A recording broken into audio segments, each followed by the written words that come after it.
What up, bros? Welcome to another Brograph Brocast. I'm Dave. And I'm Matt. And I'm David.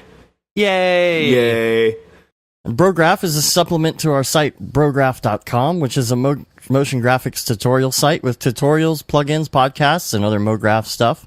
And on the podcast, we talk about everything ranging from motion graphics to Cinema 4D, After Effects, plugins, render engines, doing business, doing taxes, being a contractor, and working for the man. And our guest today, he protect, he attack, he animute. It's David Ariev. Wow. Yay. That was an amazing intro. I need to memorize your weird spiel and like try to say it at the exact same time as you. Just like overlap and like speech jam you. Well, it's in the show notes, so Yeah. you could technically say it along with me. Okay, let me, Yeah, way to go. Not Yeah, reading there the you notes. go. let's do it. Redo. All right, take two. Take two. If you are new to the show, welcome. If you are a seasoned veteran, welcome as well. We want everybody to send us email, brograph@brograph.com. We have, we love getting emails either about show topic ideas or emails about what people think of the show or questions, technical stuff. It doesn't matter what it is. It can be like super, super advanced or noob. We don't care what it is. Just send us email, brograph@brograph.com. I apologize for my tippy-tappy dog again this week. She's got crazy anxiety or something. She's getting old. And She's it's sweet, lightning though. and I like your thundering, dog. so You can have her. you got to break out the already- thunder vest. Yeah, I know. Thunder shirt. It's when we had the tornado at my house, like we had just taken the thunder vest off of her. Oh no, that's terrible. Oh, Worst Yeah, timing. Yeah, it's all right. Whatever.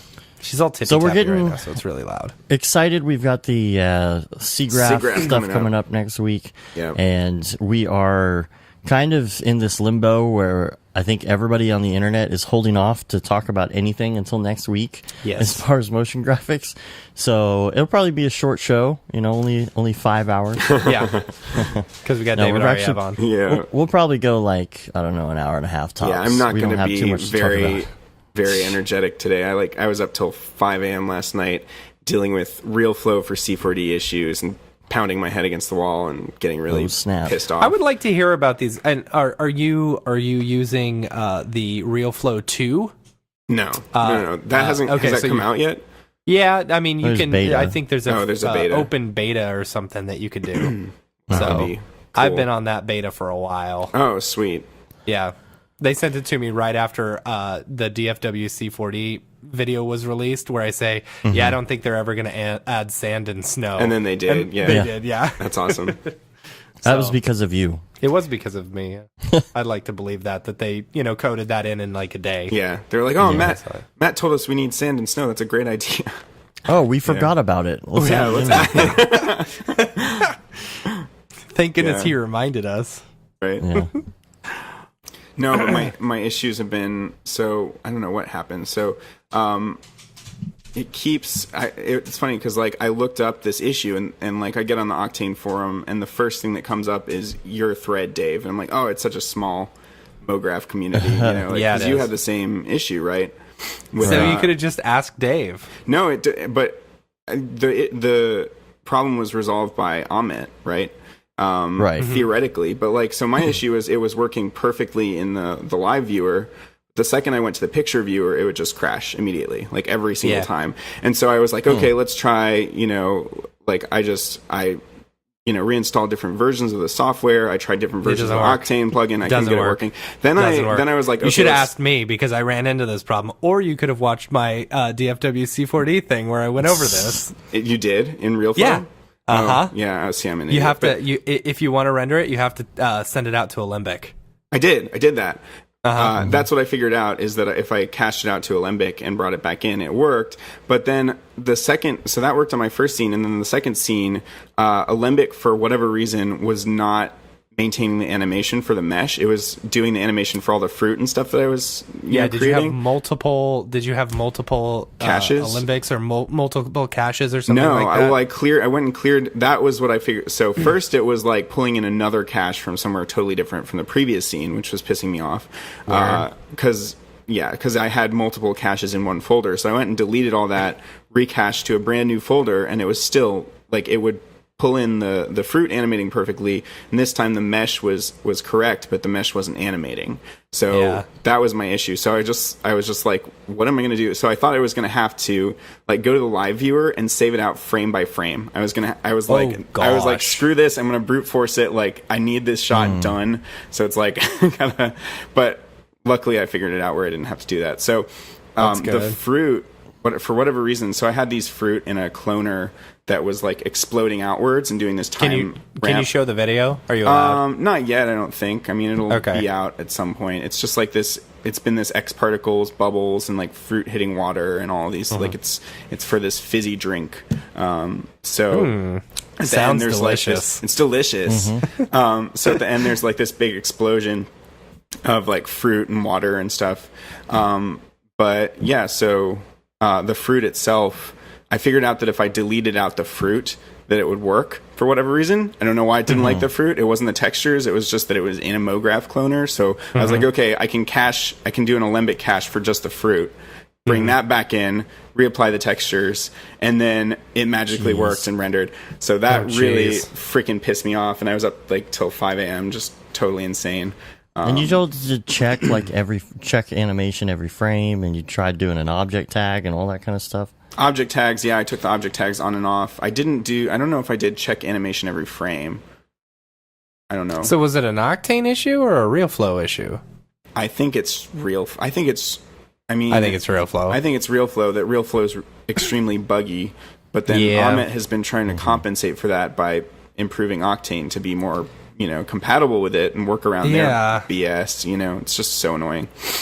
So hopefully it is. version 2 is better. Like X Particles doesn't have those issues. But the one cool thing... snap. What? Yeah. Yeah, it's getting... Yeah. It's a war. It's the Fluid Sim Wars. Right. Yeah, that's not as awesome of a shirt by any means. Yeah. That's funny. But yeah, no, what was I going to say? Forget. I'm so tired. You're using... Yeah, I went to bed at like 9:30 last night. It's a pretty rough night. Are you serious? Oh, so your situation's way worse. 9:30 p.m. Oh, okay. Yeah, I was like, see, my brain Lucky. can only comprend like super late nights. So I'm like, AM. You went to bed at 9:30 a.m. Holy crap! You went to bed in the PM? What does it mean? Yeah, I don't understand. Exactly. That's very funny. Gotta rest up that's what I was for gonna say. SIGGRAPH, though. Yeah, we're gonna have a crazy SIGGRAPH. It's gonna be a lot of fun. I'm super excited. The last thing I was going to say about RealFlow is the one cool thing that came of this is I had been trying to figure out how to do motion blur in Octane with Fluid Sims, which has not worked up until this point. But I saw in the latest release for Octane that they had that compatibility somehow, but I still couldn't figure out how to get it to work. But with RealFlow, when you create a mesh, it creates 3 vertex tags, X, Y, and Z on the mesh, and then Octane now has a new motion blur mode called Vertex Speed. It's right below Transform Vertex, so that's on the object tag. So you add an object tag, and then go to motion blur, and there's an object or Vertex Speed, and then it's got fields. You drop a little drop down, and there's fields for X, Y, and Z tags. So you just link those 3 up, and then it works. So that's very really cool. nice. Yeah, that is very cool. Definitely adds some functionality, but I don't know how to get it working in X Particles or if you can. So that's still frustrating, and I'm still doing, RSMB for that. Good old RSMB. Just Good stock, old right? RSMB. You just throw it right on. Yeah, no, I do, because I can't get motion vectors to work properly with Octane, and I don't want to have to go back to physical to, render motion vectors. It wouldn't take you very long. Just turn off all your transparency and everything. I guess. And then... Yeah, you're right. I guess I could do that. That's what I do. Anytime I need to render out motion vectors, I never do it through Octane. I always... You use motion vectors? anytime I need to. If I'm handing the project over to you, yes, I use motion vectors. That's Nice. awesome. It's all professional. Here's the thing: if I care about how good it looks, yes, I use motion Right. vectors. If I don't care about the client, if I don't care it about in. how good it looks, Yeah, you gotta you phone know? it in sometimes. Yeah, totally. You're like, I got a few "Screw this clients who aren't client." paying us enough in order to Right. They have not the paid extra for motion vectors. You gotta pay cost extra for extra. that. Yeah. There's a line item in the invoicing software. Motion vector pass. Oh man. Oh, it's so stupid. Yeah, so SIGGRAPH is going to be fun. We got the intro graphic done. I think we talked about that last week. I think I finished it right before the show. Did we talk about that? I'm very excited about it. I think that's a very cool little logo. I love that graphic. Yeah. And I love that you just use posterized time to Oh yeah, yeah, Yeah, and make your it look Foley all work stop on it was motion-y. excellent. I liked it. the Foley work. Yeah. Yeah. That was me searching my hard drive for any random sound effects I just happen to have. Mm-hmm. So we're going to get in on Monday. Mm-hmm. I'm guessing, I was looking at the itinerary because we got all our times and stuff like that. So I was looking at the itinerary of when we're doing things. And they announced when everyone's speaking, right? Yeah. did they? No, I don't think they I know did. when I'm speaking on Wednesday. I know when everybody's speaking. I do too. Oh, you do? Okay. Yeah, cool. I don't know. I that's mean, right. You I guys were think in the we were in-crowd, all too. added on the Slack as well. That's weird that they Yeah. haven't announced what days everyone is speaking. But there's an agenda for night and all that kind of stuff. So we still haven't figured out when we're going to record, but it's going to be the three of us and EJ most likely, as usual, in a hotel, probably drinking and. Now we got an talking about Airbnb poop. this time. Oh, Well, really? yes. Cool. Yeah, we're all hanging out in an Airbnb. It's gonna be great. Oh, that's right. So David, you're going to have to, but you're driving, right? I'm driving, yeah, and I mean Alright. they're putting me up in a hotel and all that. So So you can drive over to Ew. the Yeah, Airbnb. yeah, I'll just Yeah, come just to the drive over Airbnb and come and pick crash us at your up. place. And be like, hey, thanks Maxon for the hotel. I'll store my bags here. That's funny. Yeah. Yeah. So we're excited about that. So look for that next week. And obviously, we're going to be recording that late Monday night and posting it, not sure when. And then look for all of our presentations next week as well. On the floor, all the not presentations, but the interviews with the presenters. We're going I to be can't doing wait that. to see Beeple talk, and I'm pissed off because Oh, yeah. I'm manning the booth when he's talking. So, but Oh, I figured really? that I can just go to his rehearsal. I'll just go early on the rehearsal day and watch Oh him man, talk. we are Right. too. No, you're not. You're not doing the demo station. That thought I time. was. Apparently, we are. Huh? Oh, Ah, nice. they switched things around. I guess That's funny. Is it Tuesday at? I don't remember. Whatever. it's not Tuesday, is it? Is he? I'm- Oh no, he's speaking twice. Okay, He's speaking cool. twice. Yeah, Yeah, that's true. yeah, So I yeah, guess I okay. could catch the second one. One's Tuesday, one's Thursday. I mean, I don't I'm know on the what booth days on he's Tuesday. speaking. Did you see his tweet, by the way? No. Which one? Oh, About what, hope that he I hadn't done don't a have to show how to tech do a demo mask. before. Oh yeah, that's to do awesome. Photoshop masks. Yeah. I think that's a result of us. I was saying it 5 million times. I learned how to do just Photoshop mask yesterday. Yeah. It's all out of love. We love you, people. I know. All right, so I guess the other guys are already there. I think Patrick Goski, he posted his picture on Facebook. Cool. Getting all like with his tropical shirt on. He looks like he should be in Florida, Yeah. not California. Nice. Yeah. And his broken toilet seat. That was funny. So, I'm going to be going So- up on Saturday, so I'll be Yeah. there. Yeah. EJ we is don't already do there. He's been doing a beerathon or something like that. Yeah, I'm jealous Yeah. of all. He's like, sour beers, sour beers. This is the fourth brewery I've been to. I don't know how he doesn't Yeah. get like super drunk that way. I though. know, Like, right? Yeah. Yeah. Getting He's spitting it all beer out. belly somehow. I Yeah, don't he's know.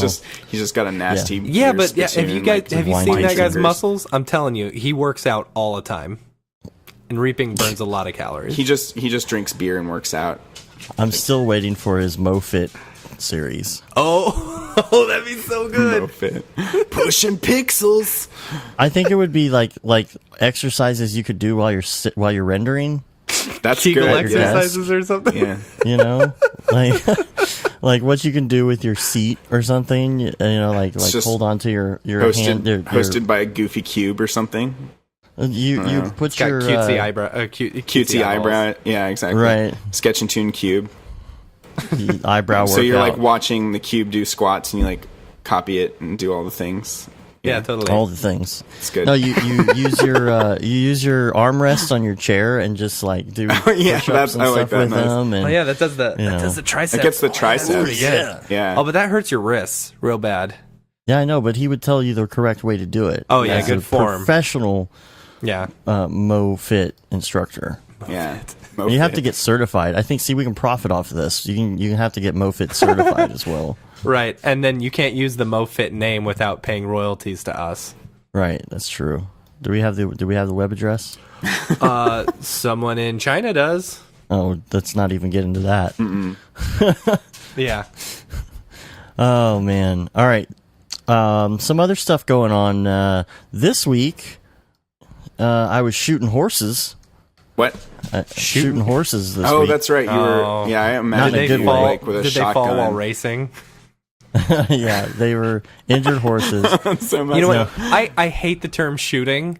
Yeah. I used to Yeah. shoot. But what do you say? Like filming is like that's still Yeah, archaic. you can't say filming I'm digital anymore. cinematographing. No, you'd say Videotaping. You can't say videotaping because it's not Videotaping. tape anymore. Yeah, yeah. You'd Recording. say, I'm video Recording. recording. Yeah, recording. Oh, Anyway, excuse me. I was video recording horses. I this used week. to.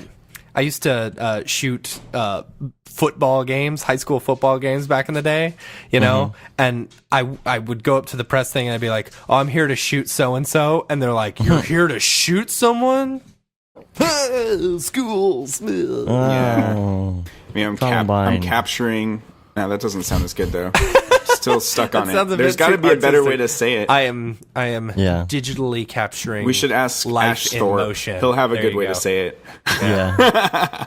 He'll tell you all the reasons you're wrong for saying it any other way too. Yeah, totally. He's the John Gruber of motion graphics. I don't even know. I don't know who Man, John like Gruber is, two sorry. people will get that joke. Yeah. All right. So, the horses. So here's what we were doing. We're working on green screening I horses, saw that on Facebook. Yeah, that was cool.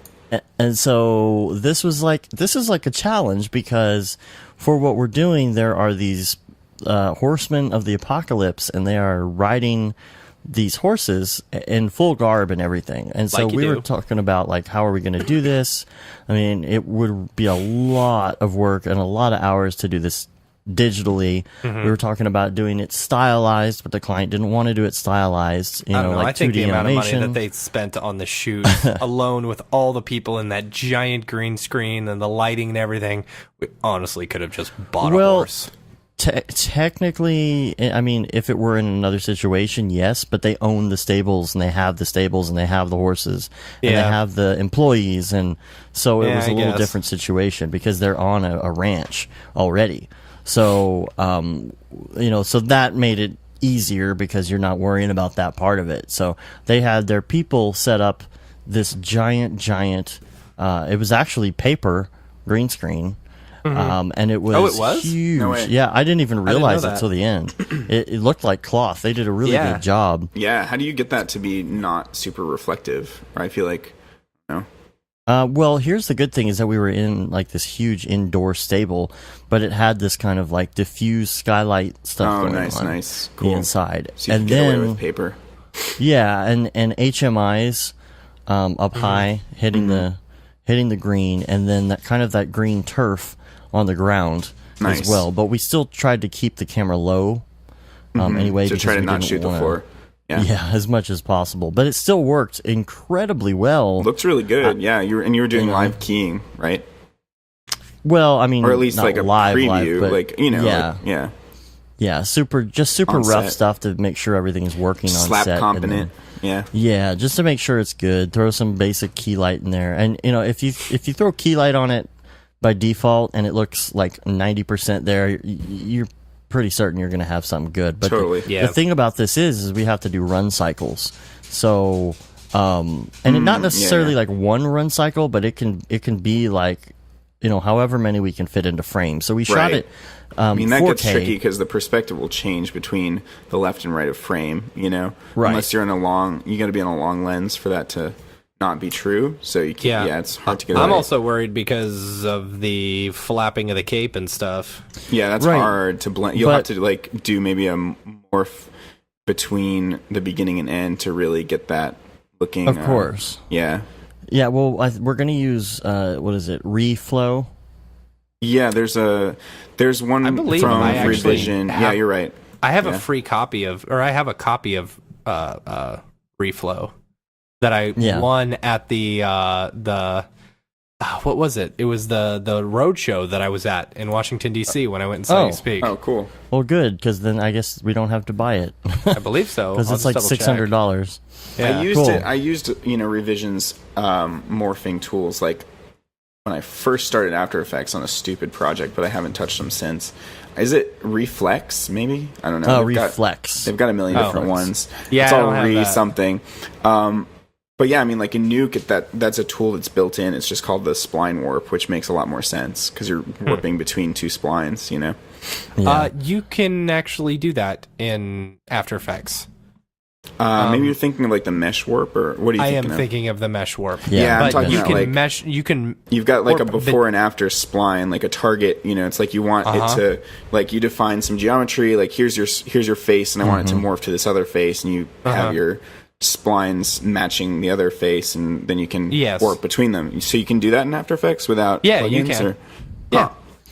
Well, What the tool thing is that, about though? this is that it even without the morphing that I was just doing on site just to make sure we were good, even without that, it's fairly close.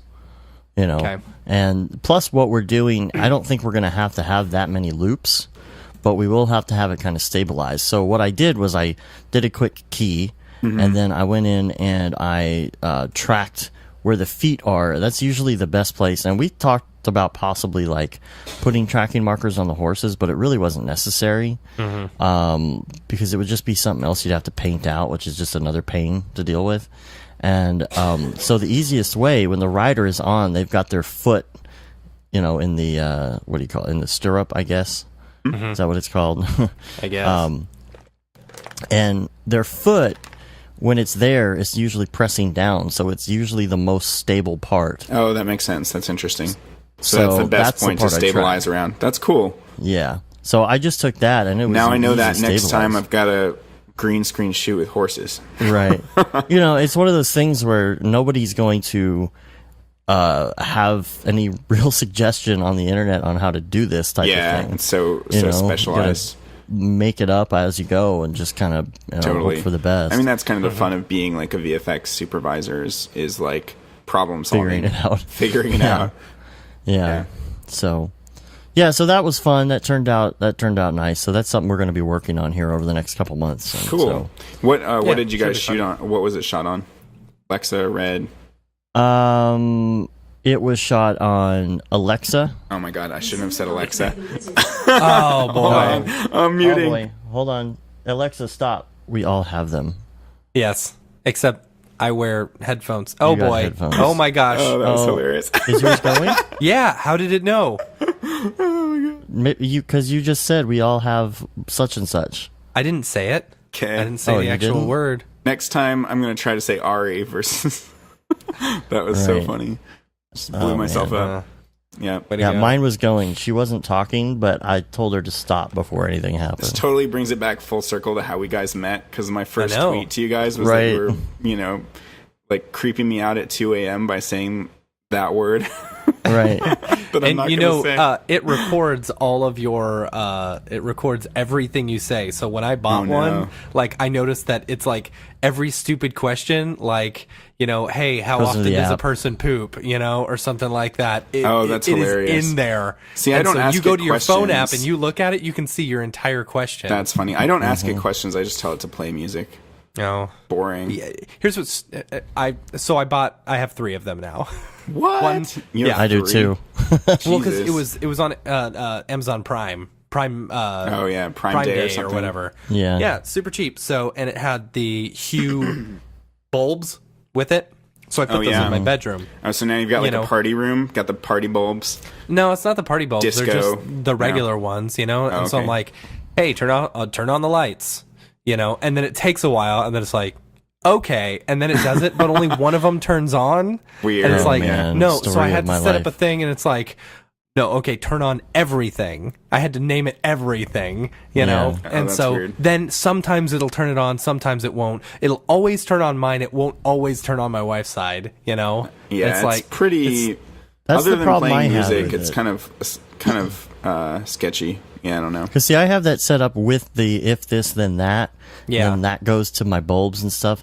I think I have 25 LED bulbs in the entire house. Like just about Jeez. everything Wow. in the house is an internet So controlled wait, bulb. are the hue ones? Are those color it's not changing? hue. Some Okay. of them are.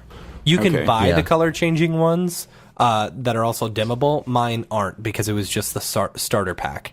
But I got Gotcha. I got an Echo and the starter pack for like $60, which was Wow, that's cool. yeah, it was a good deal.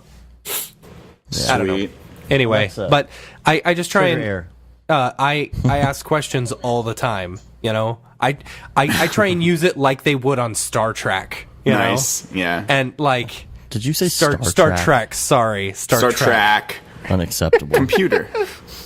Right. And so like it's like I try and ask. This is what I always did with my phone too with Siri. That's why I think like this stupid AI stuff like it's just terrible. Yeah. And like the Well- whole thing when an alarm goes off, you know, when an alarm goes off, when I tell it to set a timer or whatever because I got one in my kitchen now, you know, and so when I cook I use it. Nice. And when the alarm goes off, I want to just say stop or stop the alarm. I hate that I always have to say her name. Yeah. Right. You know, it's a Yeah. her. It's a her. Right. But so what was I going to ask? Have you seen that creepy like video version of it with the screen? I've seen the screen. I haven't seen how creepy what I it know. is. Oh, I don't know. It just seems Oh, I weird to heard me. about I it. don't know. Yeah. Does it have a? I want to. So I'm having a hard time. I want a smart refrigerator. Have you guys seen the newest episodes No. of Silicon Valley? No, I don't Yeah. watch that show. Yeah. actually. Okay. You don't watch that show? No, I need to. Oh my gosh, Oh my you gosh, need dude. to. my god, there's too many things to watch. Yeah, that's a staple though. Yeah. But I still haven't I've seen been- The Office. Like, What? Are you Cyrus serious? wants to get me to see The Office because it's. Yeah, I know it's really good. We're going through it I've for seen like Parks the and second Rec, time but right I haven't now. seen The Office. Yeah, I know you guys were Okay. talking about it Man. a lot last Parks. week. I think Parks. I and love Rec Parks and Rec. Yeah, I don't Yeah. know. I haven't probably actually better. finished The Office. Oh, okay. Yeah. Right, It's funny. A lot of people say that they haven't finished it because it did get pretty bad for the last season. Yeah. Dave, did you see Parks and Rec? What's your opinion, Parks and Rec? I've versus seen a lot of them out of order, and I like it. I need to go back and just Yeah, you go gotta all see the 'em way all. through it. Office? Totally. Anyway, motion graphics. Motion graphics, not TV shows. Actually, let's do this before we get back to motion graphics because this is related to our ridiculous tangent that we're on right now. Okay. The Stranger Things 2 trailer. Yes. Oh man. Okay. So I don't know if I've seen the because latest of trailer. Comic Con, all these new trailers are coming out. I know. Like Okay, they Ready must have Player done One? like 5 or 6 different trailers just yesterday alone. Yeah. You know, Stranger Things 2, man, it looks awesome. It looks With Thriller? so good. What? With the Thriller in the background. Yeah, of course you thought that was great.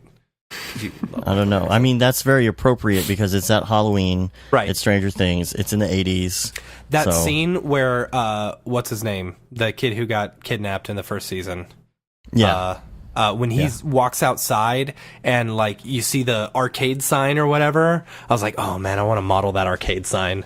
yeah. That would look sick in Octane. Actually, the shot where he's in the arcade in the trailer and everything's like on, and then he's like looking around. He's like, "Guys, where'd you go?" And then it changes to the other Yeah, the under what is it Upside down. called the upside down in the arcade like that. I mean, that had to be a really fun shot to do. yeah.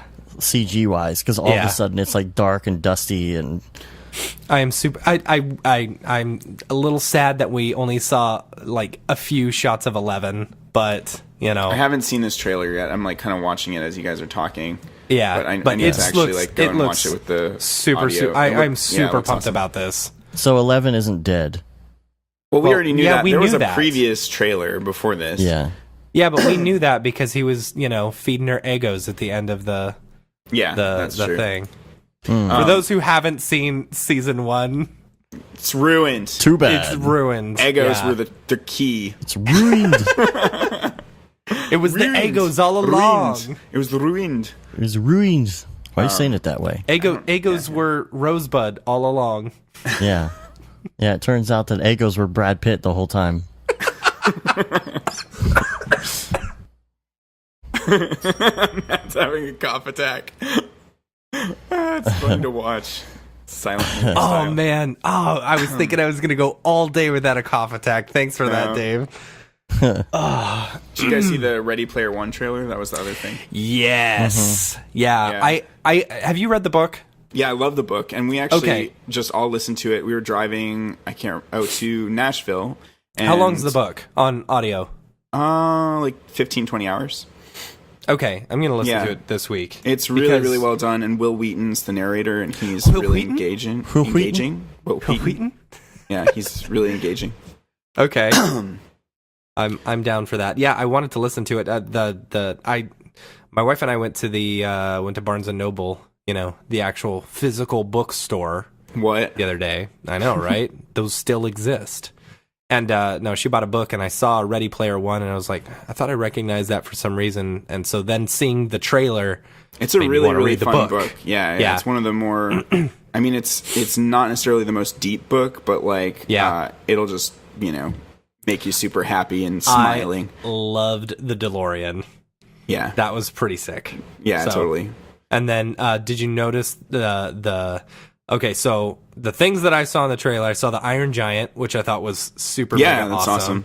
There weren't enough 80. Like the book is chock full of 80s references, and it made me a little nervous. Yeah, it made me a little nervous that there wasn't more of that. That it kind of looked like it went into this big CG departure. Like the first half of the trailer was y'all keep going. I'll be right back. Keep going. Sorry. Cool. Boy. The first half of the trailer was I was totally following it, and it's like, oh yeah, I recognize this from the book and this from the book. But then after that, it's like, where? Like it just looks like some big CG battle. So that kind of annoyed me. Oh. I hope it's not, like that. Huh. Okay. Well, I'll have for to whatever listen to the reason, book. I don't trust Steven Spielberg to direct this movie. Really? Even though I know he's awesome and he's Steven Spielberg, but I feel like the past few movies of his have not. I don't feel like I've connected with them that much. And the last time he did a big, sci-fi movie, what was it, AI? It was kind of weak. AI? He didn't know. Didn't he do Minority Report? Yeah, I don't know if that was before or after AI. I'm pretty sure that was after AI. Okay. Yeah, AI Minority was Report was really good. I don't know. I just don't know if he's going to connect with of course, the I whole haven't generation, and the young vibe of the book and all this VR stuff. And he's supposedly somewhat anti-VR or afraid of it, or I don't know. Yeah. Not that I mean, there are definitely reasons to be afraid of VR, but but as fascinated with it as we are, but I don't know.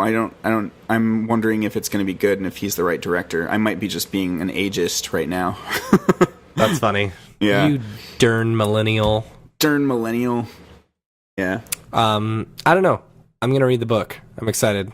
I liked all the references that I saw. That's what really got me excited for it. Iron Giant, Duke Nukem. It's one of the geekiest. Freddy Krueger. Yeah, Freddy Krueger. And the DeLorean, I thought that was... Now, was that the motorcycle, was that a reference to Akira? Or Maybe. Was that... I don't remember that from the book, but yeah. Maybe. Anyway. Or I thought it looked like a Tron motorcycle. Yeah. See, Amy thought it was a Tron thing. And I was like... But she also thinks that all the Halo guys are Transformers anytime we go to a convention. Nice. She's like, is that a Transformer? No, that's someone from Halo. Come on. Come we on. play this every day. Come on. We haven't played it in forever. I know, you're right. We need to. I tried to have Halo Day with you guys the other day. You had tried to have Halo Day with us at 10:30 at night. Oh, right. When we were California on a Friday night. Because now I'm a California dude, bro. I know, it was so much easier when you were an hour ahead of us. I know. Because by the time you woke up, we were at lunch. Yeah. And so we were like, hey. Well, now it's easier for me, so ha. Right. What's had to take care Dave's of a back. situation outside. Oh, okay. Oh boy. Oh, boy. Well, when somebody's doing donuts for 5 minutes in front of your house, Holy crap. Nice. as soon as I Dude. went out there, they drove Around away, the of course. gazebo? Is that what Yeah. they're doing? Wow. Like, Oh, they're just having fun. yeah, I see them doing it sometimes, and it's like, okay, once or twice, whatever. But Yeah, literally 5 minutes. I will tell you, my father-in-law does that. Every time there's a roundabout, he will go around the roundabout 2 or 3 times. Yeah, but they're like peeling out and doing it for like a really long time. Wow. So Oh, so I have a If that's tangent to them the again, tangent, like about the A word. yeah, The AL, yeah, Right, EXA word. you got to do like Merlin Mann instead of saying the S word for the iPhone. He just says "ahoy telephone" Telephone. instead of "hey." Oh yeah, I getcha. Yeah, so you got to come up with something like that. You just say Ari. Ari. I think, yeah, Ari, yeah. So, Whatever. did you guys hear that? Like Elon Musk is like afraid of AI.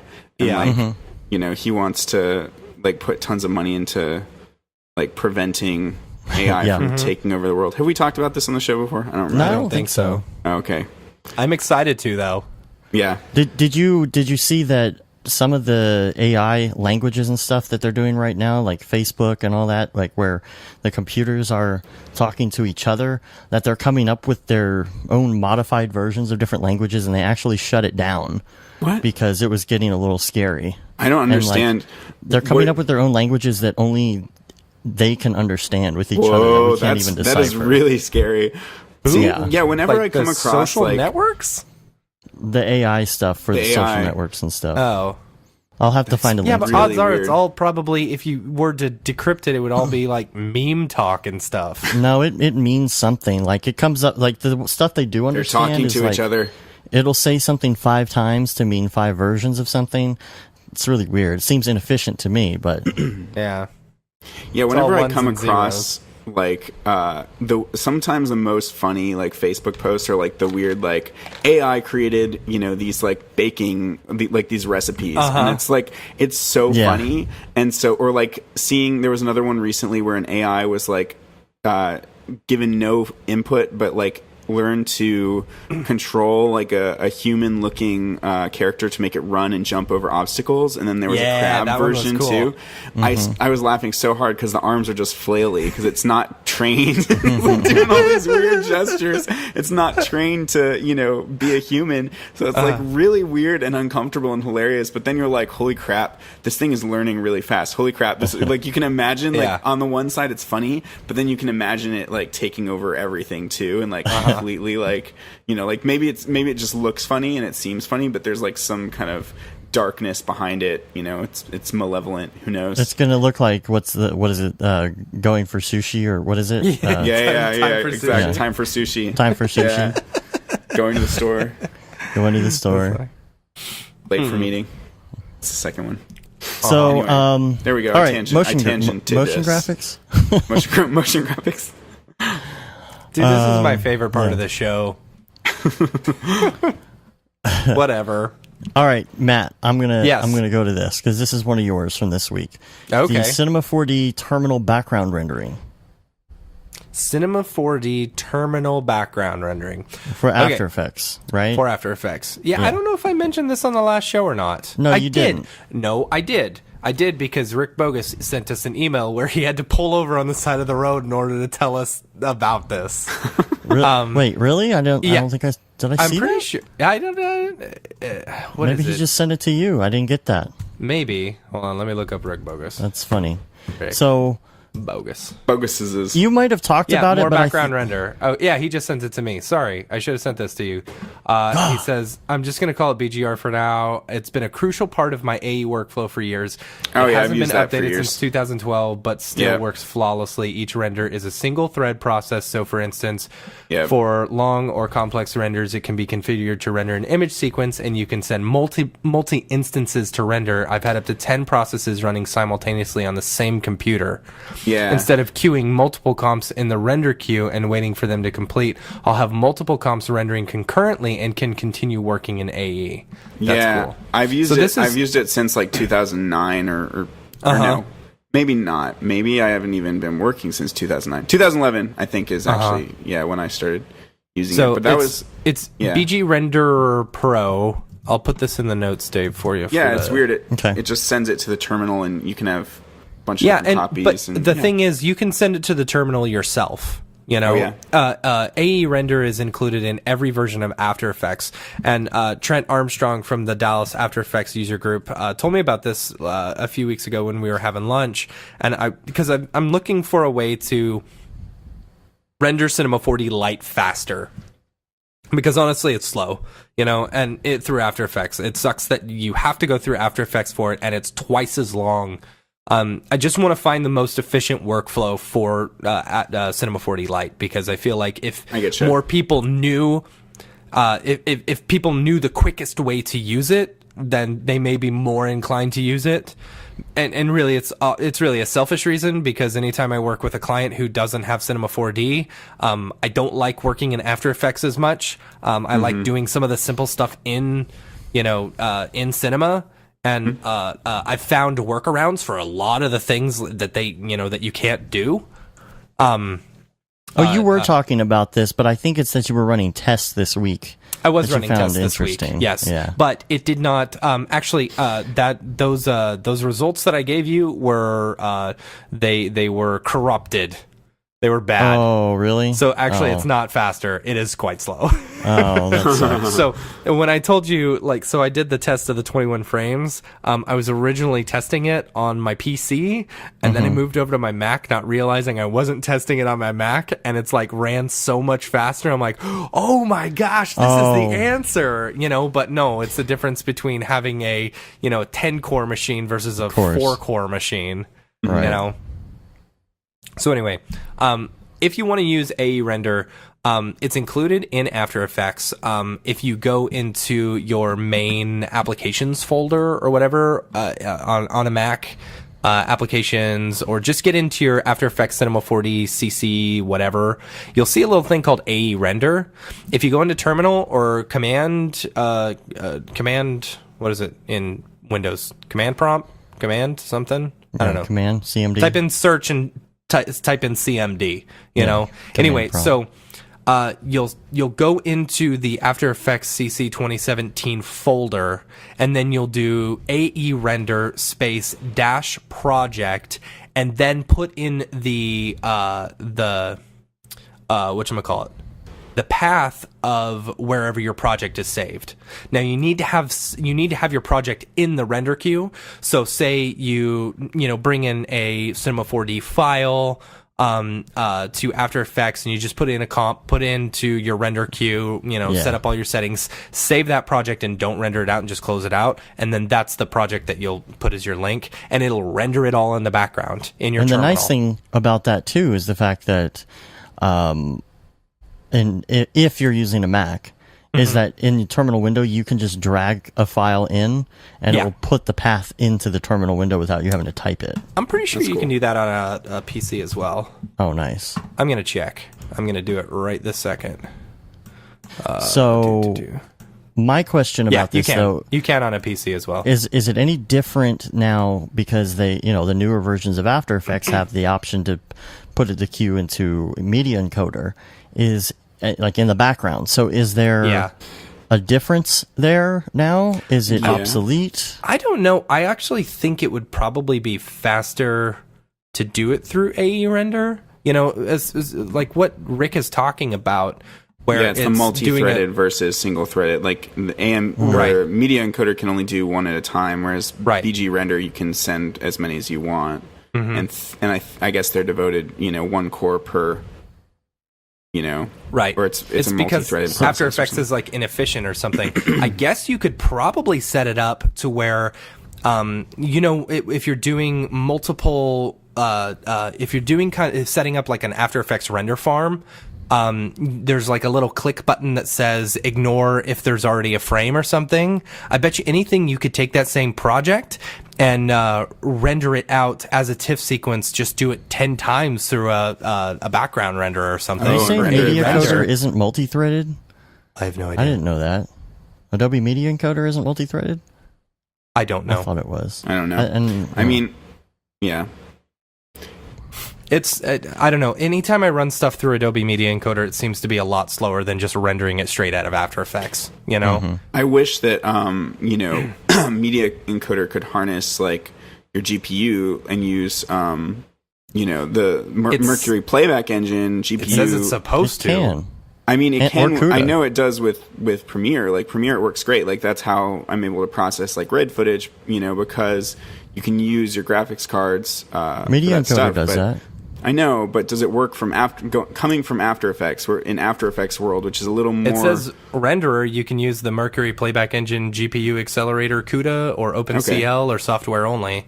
Okay, but I don't. So think, then it's using a totally different way. I've, so theoretically, that's different, completely different than talking about CPU like multi-threaded and single-threaded processors. Yeah. So it'd be interesting to see, do a speed test and compare like if you're in CUDA mode, and you got a nice GPU. I'm pretty sure I've done a test and it is actually fastest just to keep the way it is.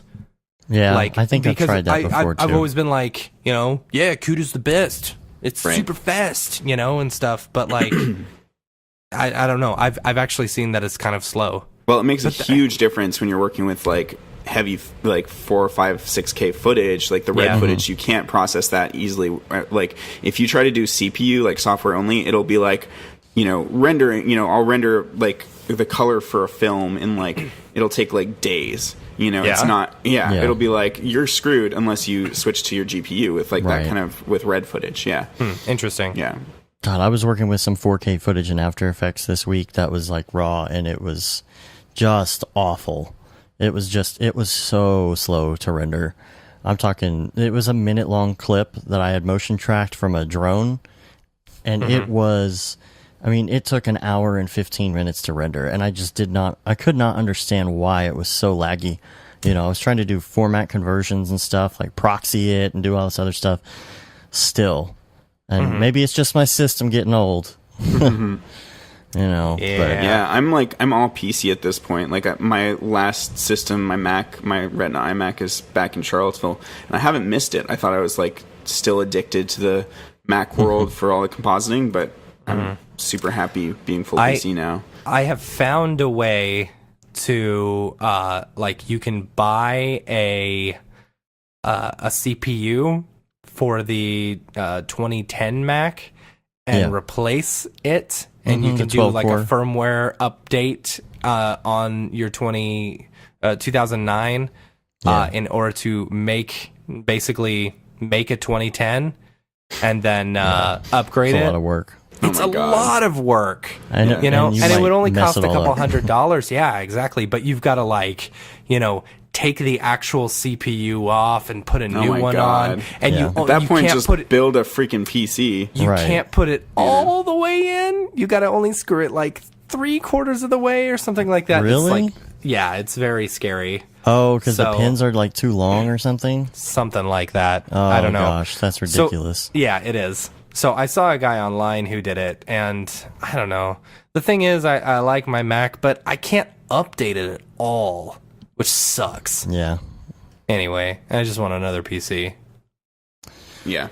All right, so cry for me, I like how we're Argentina. like, oh, this is gonna be a short show, and we're like, yeah, we're just rambling. 50 minutes into it. You guys think you guys I'm didn't looking trust at my me? notes here, and I realized that all I have is rambly stuff. I don't have any like actual legitimate content, so it's like it's all right. like my trip to the Netherlands. I've just been doing all this random stuff lately that has nothing to do with motion graphics and like getting jobs in where I can. But like it's been weird. I've been like off for like an entire month, like Netherlands, Nashville. Yeah, I want to talk to you about that. Like, let's talk about that. Okay, Oh boy, here's maybe another this tangent. What do is you wanna the talk subject of about? the show because I've actually been very interested because I've seen you've been traveling a lot. You've been going back and forth from How am I doing it, California Matt? to Charlotte.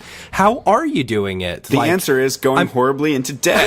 Okay, well, that's the answer. And then I it's guess. going to all come out in the wash when I sell my house, which will be hopefully in a couple months. But yeah, I've been kind of, struggling to make ends meet a little bit more. I've been paying both my mortgage and my rent at the same time because I still haven't sold, my house back in Charlottesville. But it's been totally worth it and super fun, but yeah, I've been digging myself a little bit of a hole. I don't know. I've just been worried about you, bro. Oh, thanks, man. No, I've been really happy though, so you don't need to be worried about me. It's been it's a little more. I'm so schmoopy. It's a little stressful, but like we had to jump on this opportunity to get this house, which is like super cheap for my area. Like my neighbors pay $4,000 a month, and this place was. Have you? Yeah. Okay, let me ask you a question because this is one thing that I've thought about.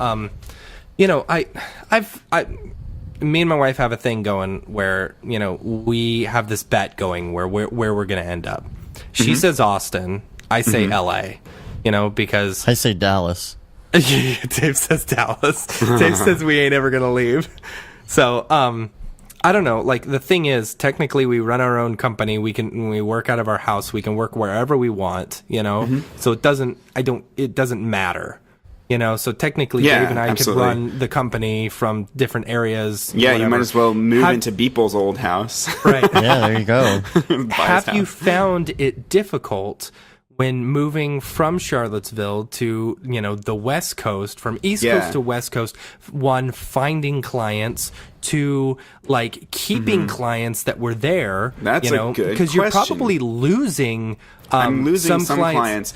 You're losing some shoot clients or some on-set clients. True. That is true. Though those were somehow dwindling. I think I'm just lucky because like one of my biggest clients is a lot of my work is in Richmond, and that is kind of local where I'll go and do the editing, the VFX, the color grade, like do that kind of whole one-man band thing on commercials.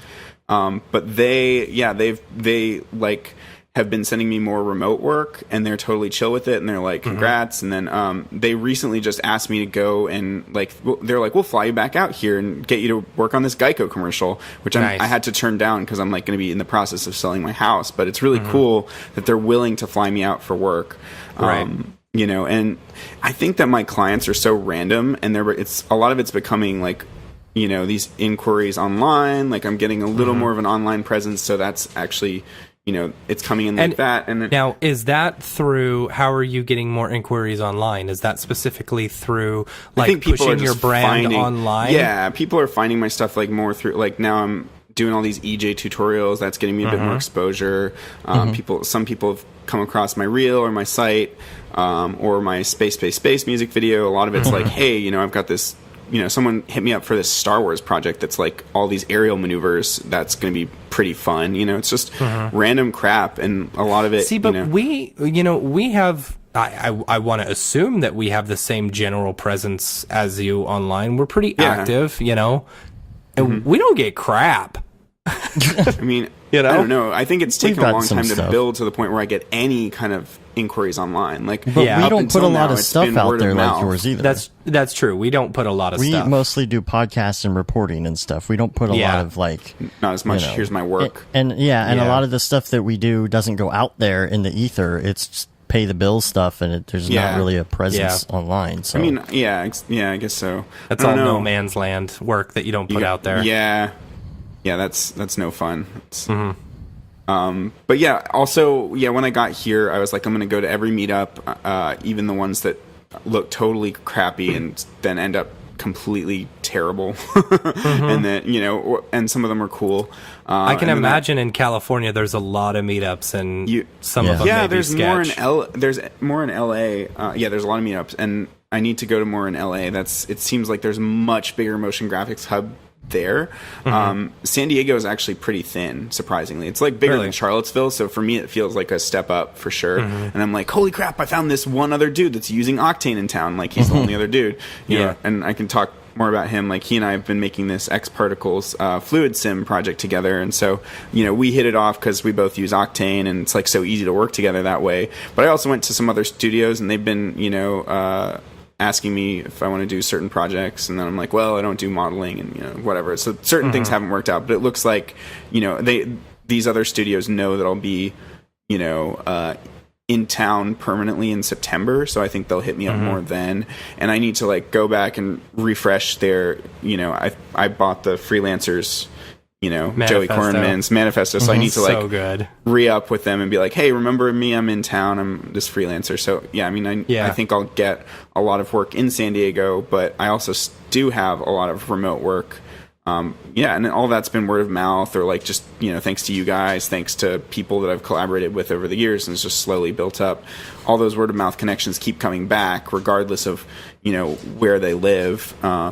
So those, even if they start in Charlottesville or Richmond, they end up being remote, and they can convert, and they're happy to work with me that way. Was it tough? How did you go about telling your clients, hey, I'm moving? Like, were you willing to like give them all up, or did you try and push them more in the direction of, hey, you should start using me offsite? Were you worried about because it's one of those things where I wasn't worried because like most of it's remote, I feel like, and like it's just random. Like I don't know what I'm going to be doing, the next week or the week after. It's just people hitting me up, and that just maybe it's been luck, but that projects just keep coming through the door, and like I didn't send an email out to anybody other than Spang. So I work with this one company in called Spang in Richmond, and they're probably the ones that Spang, yeah. They pay me the best out of anybody, I feel, and I go and do like these bigger agency type jobs with them. They're commercials where I do like the edit, the color, VFX, all that stuff on. So for them, I was like, I told them I was moving, and they were chill with it, and they're already, wanting to fly me back over there. Cool. But I'm not a freelancer. I'm not yet a freelancer that like is in the loop of all these big studios like Man versus Machine and blah blah blah. I'm going here for $600 a day, and I'm going here for $600 a day. Like there are lots of people that are doing that, but I don't have that experience. I've just got all these random jobs and random clients, and I don't know how I fell into that. But so no, I didn't have to send out any emails saying, because like my main client for the longest time was this dude named Mark Myers, and he was in Richmond, and I did a lot of jobs for him, but then that dropped off. But at the same time that dropped off, the Spang work picked up. So that, and then I've also got this company called Weber Shandwick in DC that I do a lot of USPS work for now. But that's remote. They just send me stuff. I'm like this magical black box where they send me the thing with the very detailed like boards of what to do, and then I do the thing and send it back, and they're happy. So it's just like this relationship that's very simple. And that doesn't matter where I am. I do like color jobs. Films will come in, and I did the color recently for a film. Yeah, I don't know. It's just super random. But so cool. I don't know. I've just been like, I'm interested to see if I don't know. Maybe it's me just thinking if I were to leave, like, because I know one you'd be or freaked two out clients, because you're losing all of your exactly. connections. Yeah, but I've had quite a few friends who have moved to LA and have lost a lot of work, but have also. I mean, it's LA. There's tons of work out there, I would think. Exactly. Yeah, but you just also have to put yourself here, out so... there and actually go and meet up with people and like make yourself known. Yeah. But as a company, though, like if you went somewhere, I stay in Dallas, it wouldn't be as big of a deal either. So. Right. Except we couldn't, meet up for sushi. Yeah, that's true. Right. No time It'd for sushi. have to be a Skype meeting, like Skype sushi. Skype sushi. Yeah. That's funny. But yeah, I've found over the past like 5 or 6 years that I've been doing this, the more and more random opportunities that you say yes to, like going and doing 48-hour film contests has led to jobs for me. Doing like stupid stuff. Yeah, like I'll collaborate with people and it's like, hey, you're great to work with. Oh, I've got this other thing. Or like just going on shoots as like, I'll go on a set as like a DIT, which is a job I hate and I don't do it anymore. But on those sets, I would be doing color on set, and I'd be like, "Hey, director, I'm doing color," and they'd be like, "Oh, I've got stuff for you," or I'd be like, "Hey, check out my reel," I do VFX stuff, and DPs will be like, "I've got this short film that I'm working on that needs all this VFX work." So the more you're integrating yourself in the filmmaking community in any capacity, or in the design community, and collaborating with people and talking to people online, whether it's like exploring that online space or just like exploring your local film community, the more you do that, I think the more work you're just going to naturally pick up, is what I found. Yeah. Cool. There's my so we're sage doing advice. Too much news and not putting enough work out there. Is what you're saying. I don't know. That's not necessarily what I'm saying. That's all right. Well, the work that we do in our company, we get a lot of repeat work. And we get a lot of word of mouth and all that stuff. It's just Brograph. I mean, it's more, we are more of a news type deal, so. It's true. And we're very technical as well. And So- that's gotten you in the in crowd with Max on, and they're, having you be their news source now, kind of for SIGGRAPH, Right. which is really cool. No, it's Well, kind it's of true. kind of like where we're going with it. Yeah. Yeah. So that might be a longer game. It's not what you would expect. It's not the easy way to make money necessarily, but it could position you to do something really crazy and cool down the road. Just like kind of those tutorials we're doing with EJ aren't necessarily like, we're not going to make bank off of those. I'm not making anything off of the tutorials I'm making for him yet, but maybe at some point we'll release something bigger and charge money for it, and that Hint, can be hint. a way to have passive income. Yeah, that would be cool. Hint, hint. We can't tell you. But yeah, so I don't know. Yeah. All right, topic. cool. Yeah. More Brography stuff. Yeah, 3 hours. Let's I'm talk about calling it. 3 God, hours. no. 40 more minutes tops. All right.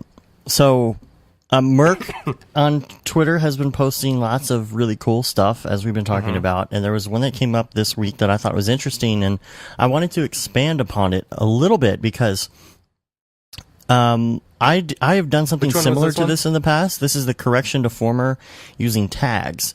So you can use tags on parametric objects, like selection tags on parametric objects. So the example was you have a cylinder and you put a correction deformer on it, and then when you put the tag on the correction deformer, you can select the faces of, like, say, the top of the cylinder.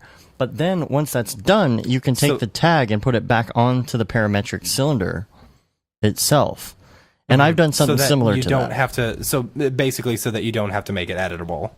Right. And I've done that before, which the way that I do it is I will just copy the object, just duplicate the object, and make that one editable, and do the selection tag, and then I'll take that tag and put it back onto the original. And I've done that for some other things too. I'm trying to remember what it was, what else I did that on, but it works really well. And then you can keep your parametric object and still be able to do like selection, do like textures on certain selections, but keep it non-destructive. Right. So Starting to thunder here. yeah, I know here too. Lots of lightning. So all right. Other stuff we got here. Oh, this is just something. This is a client thing that I wanted to mention from this week because I thought it was funny. I was talking to somebody about a quote on something, and what I got back was I was asking, give me a rundown, give me how many graphics you're going to need, and give me the script, and give me, all the stuff to get the quote. All the standard stuff. You can't get somebody a quote. And on an unrelated one, I got another email today from somebody who was like, well, we're going to do this thing, so can you tell me how much it's going to cost? I'm like, you didn't tell me anything about your project. Between $0 and $1 million. Exactly. And so this one... There was something that that Kid Mograph tweeted out or something, or someone responded to him when they're saying, how exactly do you do this? Someone said, like, click the mouse in between 10,000 and 50,000 times, and then you're done. Right. Yeah. And then you're done. That's awesome. Oh, man, I wonder how many times I've clicked the mouse in my life. We don't want to think about it. Yeah. That's So a anyway. euphemism. Let's see. So the quote from this email was, they're not sending the script. The client's client isn't going to send the script until after we send the quote. So is that something you can give me a quote on? I was like, did you just say that? Did you just say that? Like, we want the quote. We have no before we idea send you what the it's script. going to be, but can you give us a quote? And then once we get the quote, we'll send you what it's going to be. Yeah. Oh, no way. That's planet is this? Terrible. I get stuff that's not as malicious as that. That's like, hey, would you look at my script and tell me, how much it's gonna cost? I'm like, well, I need to see the shots like in front of my face to let you know how much it's gonna cost. Like, I can give you like a very rough ballpark. I can tell you my day rate or my hourly rate or whatever. But yeah, a lot of stuff is extremely vague, and I'm kind of a lot of the time I'll be like, no, I need something more concrete, and no, I'm not putting in a ton of hours to do like a script breakdown for you on this thing that I know you don't have a budget, I actually sent something back in this case and I wasn't rude about it, but I was a little bit kind of just pushy about it. And I said, that's not really something I can do and be exact. Just like if you were to get a quote on how much a car would cost, but you didn't know what any of the extra options were, I wouldn't be able to tell you how much it would cost. That's basically how I worded it. Like if they're not even showing you the script, it's like, oh yeah, okay, you want to buy a used car, or you want to trade in a car, but you don't tell me what the car is, right? Or how many miles, or whatever. I'm going to buy a car. Stupid. How much would a car cost? Well, between $0 and $1 million. And $1 million, right? Yeah. So, there was a great article this week as well. It was kind of a short but sweet article. It was a blog post by Patrick Butler, this is prbmotion.com, and he wrote a blog post in regard to our episode with Caitlin. Yeah. And the title of it is Daughter in Motion, or Daughter in Mograph. So I'll put a link to that in the show notes to check that out. He did a little render with it as Very well as sweet. some dinosaurs. So, time to go to Ravcock. What's your flavor? What's your flavor? That was good. We need some Glad I was Ravcock there for t-shirts. that. Yeah, we do. Yeah, maybe. We should. Funny how you guys can I never really think we remember should change what it to Ram Ravcock stands for. You guys are like, oh, was it Redshift? Redshift, Arnold, my V-Ray, gosh. Cycles, V-Ray. Octane, Corona. You guys for Corona. Yeah. Could there you not go. remember Corona. Just Honestly, completely we need- We blanked gotta out. we gotta add Renderman. What is gosh. it? Thea. Let's just call it Thea, supercalifragilistic. We'll find a render engine for everyone. Supercalifragilisticexpialidocious. Oh, Gotta add gosh. Maxwell. Can't forget Maxwell. See, well, I was thinking Yeah, like Ramcock. if we added whatchamacallit, Maxwell and iRay. Oh, iRay. Forgot about It would iRay. be like Rav Comic. See, I like that. Yeah. I don't think it's ever going to change from Ravcock. I think it's going to be like, well, all the other render engines could disappear, and we'll still call this segment Ravcock. Like, it just doesn't matter anymore what it stands All right. for. That just means Render Engine Wars. Render Engine Wars. Yeah. So, Okay. let's talk about So V-Ray what's for your C4D. Yeah, your flavor this week is V-Ray for C4D 3.5. Yeah, I was on I saw like a post on Twitter or something where it's like, hey, come check out our live stream with so and so, talking about V-Ray for C4D. Blah, blah, blah. I was like, all right, I'll sign up for it. Whatever, I'll just watch. And so, like they do, it's so like, I don't know, it feels so corporate, It's like, hey, come watch our live stream. Come join our derp. And so I started watching it, and he was talking about, oh yeah, well, V-Ray for C4D 3.5 just got released. I guess it's in like a beta or something, like kind of like what they did with 3.4, where they would release a beta, and if you buy the 1.8 or 1.9 or whatever it was, then you get the 3. So you can buy 3.4 now, and you can get into the 3.5 beta that they released, and so yeah, that is now open for everyone. I don't know what's new in it. It's just there. It's V-Ray, Yeah. That's the thing. I have kind of just lost all my interest in V-Ray at this point. Man, I will tell you what, I zoned out for whatever you just said that whole time because it was V-Ray. Because it was V-Ray, you're like, nah. Yeah, I'm gonna go. Here's the thing, like, if you're going for something like, I don't know, I'm going Redshift. Like, for that, if you're wanting something with a bunch of twiddly buttons and like, something that has a whole lot more in depth, and you can you have much more control over your lights and, your reflections and stuff, I would go Redshift in a heartbeat, So, but that's just me. Well, yeah, I mean, Chad is getting into that a lot as well. Yeah. I like the little comparison that you did this week. Yeah, the thing is, like, okay, so I haven't posted this. Redshift. I need to post it. I'll I thought post you it did. tomorrow. Oh, you didn't post I didn't post the comparison. So the thing is, like, Redshift, and I don't know if this is Redshift used to feel really snappy and like really fast and stuff like that, but I don't know if it's, and I don't want to blame it on Redshift. I actually want to blame it on Windows, because I made the mistake of updating to the creators update or whatever, the newest version of Windows, when it asked me to, because I'm like, sure, why not? I like to update. Dave doesn't, but I will. Why I said I don't like to update right away? Maybe. So anyway, I decided to update, and ever since then, anytime I like have to go into Explorer or load a file or something, it just like freezes for a little bit, and then starts going. So like anytime I load an image texture or something, it just goes really slow for a while, and then it catches up, and then it's good. So I want to say this is Windows. It may be Redshift. I don't know if other people are having this problem or not, but so I don't know Redshift. I'm not as quick in Redshift as I am in Octane.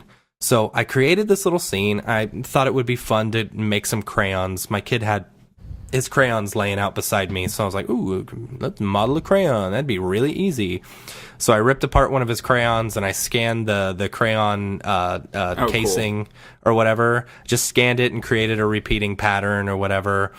And then modeled a quick crayon and stuff. And so I was like, it was Raid Zero had posted that he got on the beta, the Redshift beta. I was like, man, I haven't touched it in a while.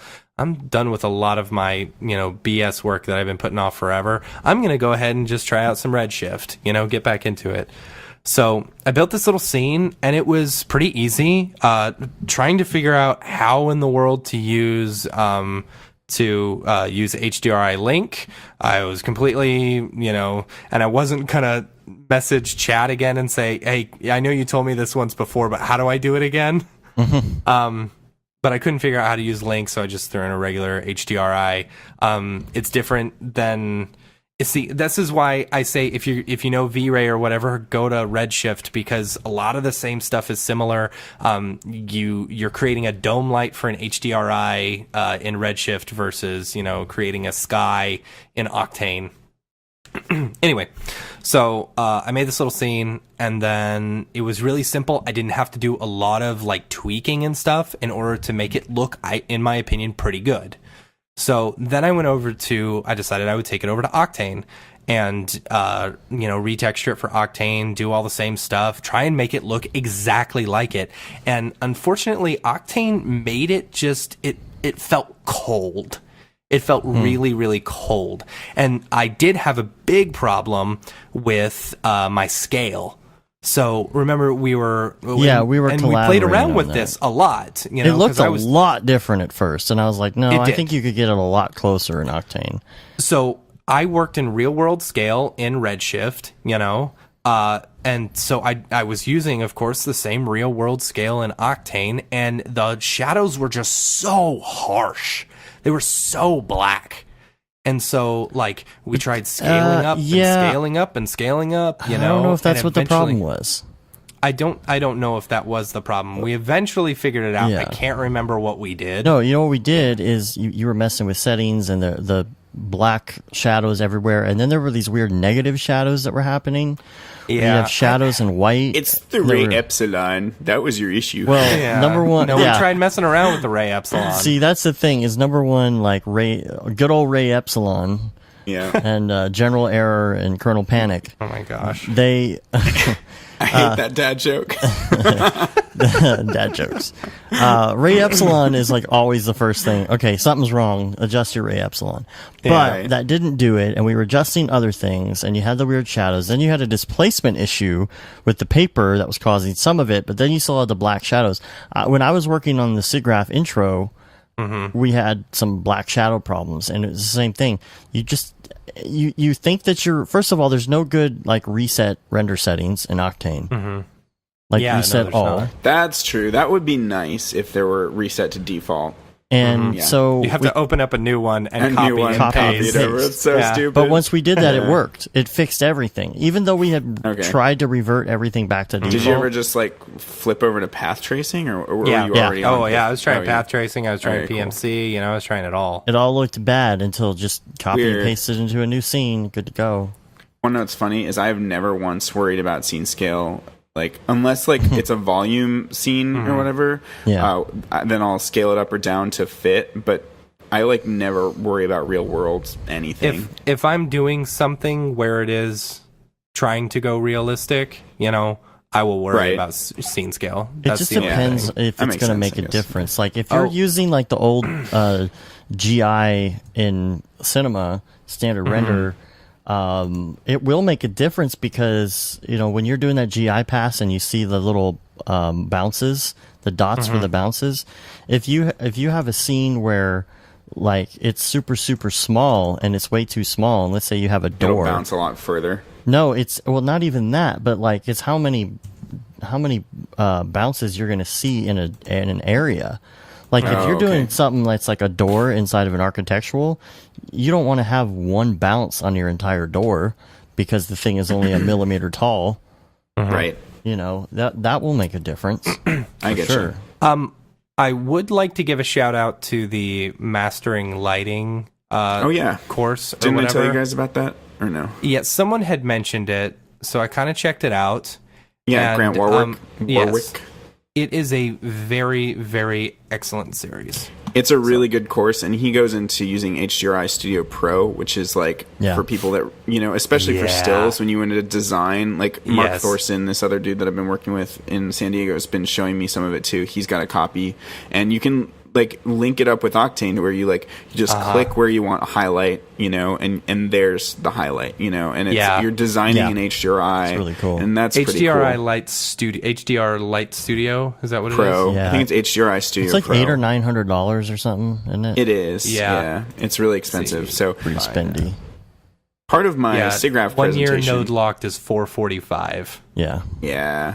When you're floating, permanent license is $1,000 for node locked. Mm-hmm. Gosh.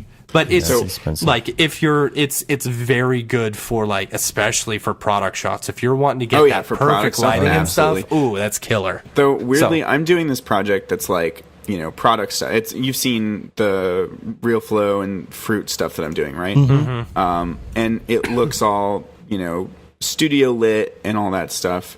And It does look beautiful. Mark, thanks. Mark was like, "Let's try HDRI Studio Pro," and I'm like, "Nah, I'm just gonna do it with. I'm gonna try it with area lights." And of course, that's like my jam is just lighting things with area lights because it's so simple and clean. And like I've got this kind of. After coming off my space music video, one thing I feel like I learned is that I don't need HDRIs. Like I actually prefer a lot of the time to work without them, and I feel like people use it as a crutch way too much. And I think it's really I will limiting. completely agree with you because I use it as a crutch. It's really like limiting because you're crazy. stuck with this light that's overly even and soft a lot of the time, and you can't really control it that much. And Like it will mess you're with like, the oh, let's colors. try this one. Yeah, it'll totally jack things up. If you really want a scene that looks moody or cool or like what you're after, you need to design the lighting yourself and place lights around the scene and light it, and it makes a huge difference. Like you can use an HDRI for sure, like you can use it as like a base or something like that. I just tend not to. Like in Octane, I'll slap a gray like float texture in there and use that as a fill light for the entire scene and to decide how bright or dark I want it. That's my environment. Maybe I'll throw fog in there. I but really, then I just I use like area using lights. an HDRI specifically for reflections. Yeah, but if you've got a built-out scene, then it'll have its own internal reflections of what the Yeah, I stuff in guess. the scene is. Yeah. Yeah.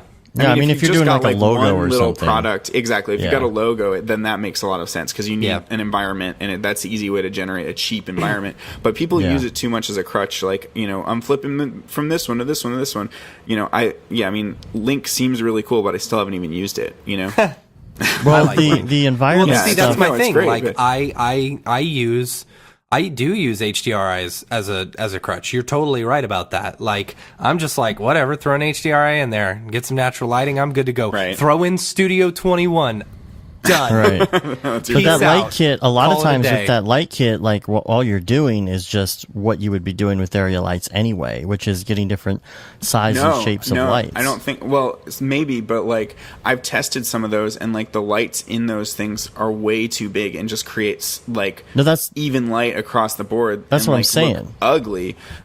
Oh, that's what I'm that is saying. what Like, you're saying. Okay, cool. Yeah, like you have not more control. Well, kind of more control to do it your way. Yeah, much more control. And Absolutely. a lot of people don't realize too that like you don't just have area lights that are square. No, I stretch them and skew them and and then you also in Octane you can select large chunks of geometry to be emission textures, so then you can make light shaped any way you want, Yeah, but also you don't even have to do that. You can change your shapes in Cinema. A lot of people don't know that you can actually do that. It's not an Octane you option. can have discs. Yeah, right. it's a regular light option, the disc or the sphere. That's Right. A lot of people don't know that you can use a sphere that is a regular light, that's an area light in Octane, and you don't have to do like a regular geometry and sphere throw with an emission textures on it. Black body, yeah. Yeah. Totally. Because it's not in the Octane options. It's like in the details tab or whatever it is where you change the type of light. I mean, I use a lot of times just discs. Exactly. Or stretchy discs, stuff like that. Stretchy discs, that's cool. Yeah. It'll give you different reflections. It's interesting. So anyway, the mastering CGI, the mastering lighting class, you guys should check out. Because there was a few things. Just I don't know. I always have a tendency to just peruse through it for a little bit and then see, like maybe watch the first couple tutorials. Like that's the same kind of what I did with the Make It Look Great. And it's like, okay, I immediately see what I'm doing wrong, and I can fix it based on these, certain criteria, and make my scenes or make my modeling a whole lot better. Even if I don't go through the whole thing. So Totally. anyway, give that a check out. Because I really like it. And I recently for had my Redshift one, I only used an HDRI. Nice. I recently had a full-on tutorial day where I was like rendering on both computers and just like jamming through tutorials all day at 2 times speed. It feels good, bro, to do that. I don't get back to my tutorial roots enough, but I watched all of Michael Wrigley's second class on Learn Squared, his animation for production. And so that was some really cool inside, like deep cuts into X particles. That was really cool. There was definitely some good Octane info in there too. But my favorite parts were where he and so it was him and Joey Camacho was the quote unquote apprentice. But so they were kind of making similar like very moody pieces of like things growing and forming and doing all this interesting stuff. But that's in the extra content. So if you buy the $125 version, you get to see the apprentice content, and so it's just them. Joey Camacho, he's raw and rendered, so it's the two of them just going back and forth trading like super pro tips, like secrets, and like it was secrets. So I really loved that. I forget what else. Oh yeah, and then my other tutorial that I stumbled upon was the Instagram artist Stuzor. I think he's like Stuart Lippincott. Stuart, but he's awesome. He makes like really atmospheric and amazing looking scenes, and he's got like just 2 tutorials on YouTube, but I hope he keeps going. He has like this interesting technique that he shows for making cliff faces, where he will just go and bake out a straight up Luca like at 8K. He'll bake that out, for use as a displacement map. Then bring that back into Octane. So you're skipping, having Octane to go through converting C4D materials, which totally messes it up. Of course, out of core texture and all that stuff. Yeah. So especially when you're dealing with small scale under 5%, it always falls apart. Gotcha. I didn't know that because I just tend to avoid using C4D shaders with Octane unless it's like the volume thing. But yeah, so he like bakes it out, brings it back in, uses it as displacement, and creates a really cool rock texture with the dirt shader, which is really convincing looking. So yeah, that was cool. My last little bit for Ravcock. Little bit. I don't know, what is that from? Rick and Morty. That's for Oh, Rick and Morty. Eat the fucking food, you. I need to you guys have seen Rick and Morty so many times. Yeah. Just I've seen it all waiting. at least twice, but yeah. You guys have had years to wait. But so this is my space segment actually. So this was a reference for my music video, but I'd never seen the whole thing. And so I at one point realized that there was a full video of this, and it's it just puts me to shame. It's so atmospheric and good, and the camera moves are either they're wide and beautiful and feel like it's a drone and super convincing, or they're tight and long lenses with all this camera shake, and it feels like you're actually there, it could have been a practical shoot, so it's this astronaut that lands on this planet and walks around and then gets beamed up, and there's this rain, all these cool rain and atmospheric effects and light changing. It's just that short, and it's this student graduation film, which also puts me to shame. That short for me encompasses there are certain things I come across every once in a while that are yes, this is what I want to make. This convinces me that I'm on the right track, because it looks almost like a live action shoot, on this crazy alien planet with all these beautiful, atmospheric effects and stuff. And it's holy crap, we can really make DP feature film level, quality stuff in our basements pretty soon, So check this out. And it was done in Corona and 3ds Max, weirdly, but yeah, so shout out to Corona, I guess.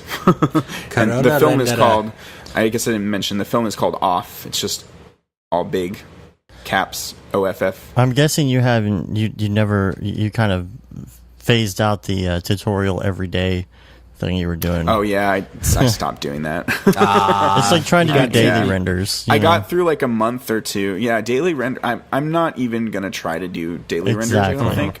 I think it's just fun to post stuff on Instagram whenever I do happen to make something. Hashtag almost daily. Hashtag almost daily. I mean, it keeps that, it builds that presence in that account and the work portfolio, but I don't feel the need to do that every day, though I probably would improve like crazy, but I don't know. I'm gonna do it my way. Do it my way. Yeah, there you go. By the way, on the Redshift kick, Redshift is now available on Pixel Plow, which is awesome. Yeah, nice. Chad was doing a test the other day. It was a 300 frame test, I want to say. I want to look up the exact amount. He sent it to Pixel Plow. Okay, 300 frame Redshift sequence on low power. If you've done stuff with Pixel Plow, basically you choose the lowest setting, you get it done whenever, or the fastest setting, I need it done now. 300 frame Redshift setting on low power cost him $6 and took 2 hours.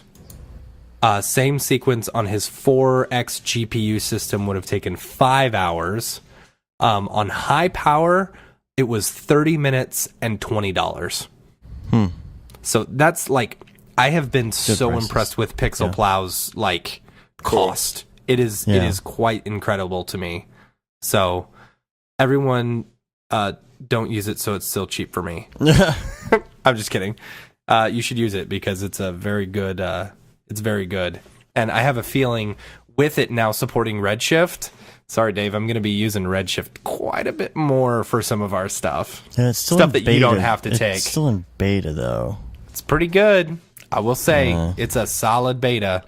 Once you get into the node stuff, it's and it's just me coming from, it's on my own personal preference. I don't love nodes. I've worked in nodes. They're cool or whatever. I understand why some people really like them, but I don't know. I'm a messy guy, you are. So you should see my espresso. It's super messy. So once I start getting into nodes, it's everything is messy. Because I'm not organized. So that's why I like being able to add, image textures or something like that straight within my material instead of having to go to a node editor. That's my one pet peeve. We should hit up That's just Pixelplow me. for sponsoring next DFWC 4D. I will do that. Yeah, I will hit them up. totally. Yeah. Which, by the way, Yeah. that's coming up. Tentatively, it's almost more than tentative at this point. On August 10th in Dallas, it's a Thursday. We are going to have Brian Beam, and we are going to have From Rooster Teeth? and most likely, once we work out the details, Matthias will be there. Booyah. So that's going to be a lot of fun, and then we'll probably great. do a little something, but mainly the two of them. That will be the big deal. So same place as last time. So start thinking about that. That was a good do place. It was awesome. Yeah, that was a Yeah. good place. So we're going to do a That's a little really good place. mass email and get all the info out pretty soon. We just have to finalize. You have to like make sure that the speakers can make it those days, and that the venue's available those days, and all that other kind of stuff. So. I know it's kind of short notice, but that's not too bad. It's still like 3.5 weeks. So, Yeah. what else do we have here? We have a lot of links from you now, David. So we'll go to those, like the Sure. awesome underwater bubbles tutorial. Oh yeah, so this is, I mean, it's funny, like when I'm trying to do something hard, like this job, I've never done a spot with fruit hitting water and bubbles and There's fizzy so much drink that what before. she said just now. I don't even know where to start. Whatever, just stop. So she said, Wow, dude. I'm actually looking at this. So is this the tutorial that you used for this stuff? Exactly. Yeah. So That is killer. exactly. So And is like that all? I'm sorry. it's all X I'm like, particles. it's Yeah, all yeah. X particles? Yeah. Wow. So, like, Sorry, go my ahead. process a lot of the time is like, what's the coolest looking model I can buy for cheap to make this look good? What's the best tutorial on whatever kind of thing I'm trying to do? I'm going to watch that to get a jump start on it, and then I'll build off of that, So, yeah, a lot of people are like, I'm going to figure this out from the ground up, and tinker around with every yeah. button in X particles and like spend a year. I'm like, this guy like spent 3 weeks just doing R&D to get these bubbles to look like he did. So I'm going to watch his tutorial because I want those bubbles, and then Right. I'll use them. And now I understand like X particles a lot better in like all these settings. And this isn't necessarily the kind of tutorial that I would just sit down and watch leisurely because it's a lot of settings and like, but it's super good. Now that you have done it, I could recreate it. could you easily. recreate it without having to watch the Yes, tutorial? definitely. Nice. Yeah. And how Yeah. long did it take you to say to get proficient enough knowing what he's doing to where you could actually do this yourself?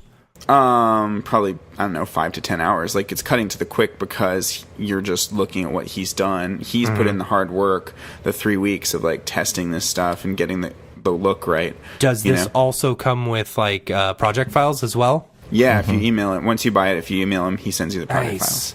Yeah. I'm I looking didn't at use this and I'm those, like, though. okay, I want to do this because I thought that I was going to just grab the project files and go, but I ended up just like following along and attaching emitters to fruit instead of rocks and whatever he was doing. So, Right. yeah. that It's is been a fun project. seriously rad. Yeah, it's so gorgeous. so what else do we have here? Off student final project, which is insane. Oh, that's I already mentioned. I already geeked out on that. That's the other space-based his- video. Okay. Oh my god, shut up, Alexa. Oh boy. Now I'm going to trigger yours. Yeah. Yeah. That's I've the noticed biggest if you problem with say Skype. X, like if you say something X, like she starts like, "Oh yes, yes." Are you saying me? Yeah. And it's like, no. The problem with Skype is that Matt is always setting off both of ours together. Yeah. And it will say the same exact thing in unison on both ends. Uh huh. Uh-huh. All right. Mark Thornton Froyo spot. Oh yeah, so my buddy Mark that I've met in San Diego, he just, as I was doing this bubbles particle, he was creating this magnum opus of like Froyo, like where he had like he designed these characters for them. It's like he made his own little Pixar film. It's like a minute long. He designed these characters, rigged them, animated them. He's like much like I don't know anything about modeling. Everything he modeled is all the environments. very shiny.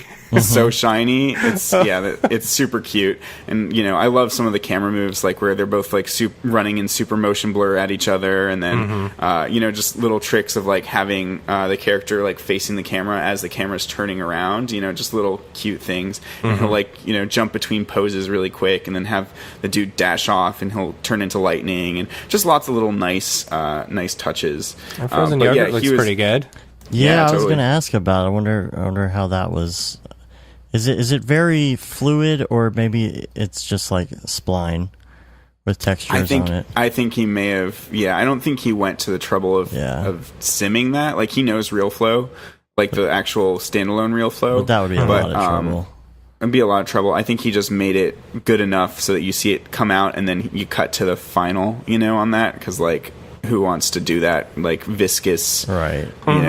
Core. I mean, I guess work. that kind of shot is awesome, but it's so much work, and he had enough on his plate here. But yeah, I'm amazed at how fast he busted this out in like a month, like less than a month, like just a few weeks. He worked his ass off and made this whole 1 minute, spot full of character animation and all these environments. So I was pretty impressed with that. And he was like, yeah, after this, like, I want to do this like heartfelt post on the Octane Facebook group about how Octane empowers like us, the little guy, to make this amazing stuff, whereas just a few years ago it wouldn't have been possible. So it's fun to that's cool. Hey, one quick VR Corner thing that I just remembered, and I haven't had much time to try it yet, but I did finally download the Star Trek Bridge Crew.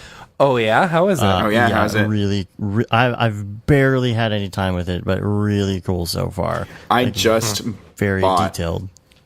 Not Star Trek, but I just got my Oculus up and running again on my computer to the side here. And I just bought Lone Echo, and I'm going to play it. Oh yes, maybe not tonight. You sent me that. I really want to play this. That looks really It's got nauseating. insanely good reviews, but it's the Zero G space game that I've been lusting over for months. I think I talked about it on a podcast with you guys like months and months ago. It's got like Ender's Game multiplayer where you're like bopping off like all these walls in Zero G. Yeah, you're playing with other people, and so there's like a campaign and a multiplayer. Nice. Yeah, I want to be a Zero-G robot shooting people. Ooh, that was some loud thunder. Hope we don't have a power outage here. Yeah, don't get a power outage, and we'll lose the whole show. Knock on wood. And then this other one you have here, Stuzor. Oh yeah, I already talked about that. Oh, That's which the one tutorial. was that? That's the Rocks tutorial. Oh, okay. All right. And then I probably also posted this cool. There's this reaction diffusion thing. How I think last time I was on, I talked about Houdini being good at reaction diffusion, and there's a way to do it in Cinema 4D. But if you're even lazier, this person on Instagram, I saw that they had the reaction diffusion patterns on their daily renders, like whether it was on a diffuse map or on a displacement map. But this person's name is Luca Genovese, but they tipped me off to this little program that generates reaction diffusion maps. It's just like, you just click the button and it'll, dial around the settings, and it's fun to play with, and then you can just save out the map. And it's not as if you can get an animated texture that way, but you can at least get a still, and it's a really cool looking pattern. Good for displacement maps. It'd be cool if you could get like an animated version of that. That would be, I wish they would build that into that little functionality. Maybe somebody can fork the code. Yeah. So, just kind of jumping off of something that you said, I don't remember what it was. Anyway, you guys, I don't know if you guys do this, but listeners, you guys should follow the subreddit R Simulated. So it's a whole bunch of like sims and stuff like that. This one guy did the cloth sim. No, not the cloth sim. Wow, actually, maybe that's what. Yeah, no, that's what made me think of this. So it's on the front page of it, and I think it might have hit actual front page of Reddit because it's got 3,200 upvotes. Wow. It's a corrosion test that this guy did in. I believe it was Houdini. Of course. It's where all the best sims are done. Yeah. Hold on, I'm gonna find it for you guys so you guys can look at it, but it's very, very cool. And I don't know, it makes me want to get into Houdini so much, but like basically he drops this awesome. liquid on top of like an object and like it just like burns away. It's very, very cool. Oh, this is But, WebM. I can't see it. I'm on a Mac. No. Haha. Sorry. Mac problems. I'm Mac watching problems. I'm watching it on my Mac. So go to R Simulated and Yeah, you'll see I probably am not updated enough to be able to view Are you it. using Chrome or Safari? Well, you sent me the WebM. Can I bring it into Safari? Probably. I don't know. Oh, no, that did work. Okay. I thought I had to have a plug-in. Wow, that is Anyway. really cool. Yeah, and so like you even get like the burn marks and stuff like that, or like the hot parts. I don't know. That's really cool. So anyway, follow R Simulated in Reddit. That's a really cool subreddit. And people are using, Houdini and Blender and Maya, C4D, RealFlow. It's Not to be confused with subreddit simulator. or R Stimulated. That's a whole nother thing. Don't go there. Right. Yeah, don't go there. at all. I mean, The last little shout out that I had was the last link here was from my buddy Tony Coppolillo. He's the dude that helped us out on those on Dead Mouse, making the heart and all that. But he's also the guy that went from designing movie posters for 10 or 15 years, getting to the top of his game there, feeling like it wasn't satisfying and quitting to do like indie level one-man band VFX. And so I think he's like far surpassed me at this point on the VFX spectrum, like doing that stuff in C4D from his home. He still hasn't gotten into Octane. I feel like I've been going down the more like full CG path because it's so gratifying to have all the elements kind of combine. Yeah. In the same lighting and all that, and stray away from all the compositing and VFX and dealing with crappy, footage. But he did like all the VFX pretty much for this feature over the course of like a year. It's this horror film, and like the director even says that like the VFX made the film. And if you look at this sequence, he made this whole sandstorm like by himself with Turbulence FD, and it's like intense. Like, and there's this one like it looks like the kind of stuff you'll see coming out of a full studio, and like he totally like sold this scare. Like once the sand overtakes the chick, and there's like this zombie that pops out of the sand. Are you there, Matt? There we go. Sorry, my speakers just started turning off for some reason. Oh boy, Weird. it's the lightning. Speakers are on mute. Why are my speakers on mute? Oh gosh. Well, I can't go to that website. Oh boy. Sorry. You were I went to R Stimulated. Yeah, I shouldn't have done that. No, I went to this site and it just started turning down my headphones. I'm like, what's going on? Oh, is it? Are you trying to watch the sandstorm thing? Yeah, or what? I am. Oh, okay, It started gotcha. turning down your headphones. Yeah, it like turned Oh off boy, you my got a headphones. virus. Weird. Whatever. You got a virus. No. I'm on Mac. You're a virus. You're a virus. Sorry, what were you saying? I couldn't hear anything. I was just saying that like he totally sold like this whole scene. Like on set, they only had a leaf blower. They totally screwed him over. They didn't do any practical like spewing sand up in the camera. So you had to just make it up. And he thought like coming in, he thought it was going to be like one shot of the sandstorm from far away. No, the whole scene is like she's running from the sandstorm. And there's like million shots. And yeah, so he like made this whole thing happen. And it's like it's visceral and pretty awesome.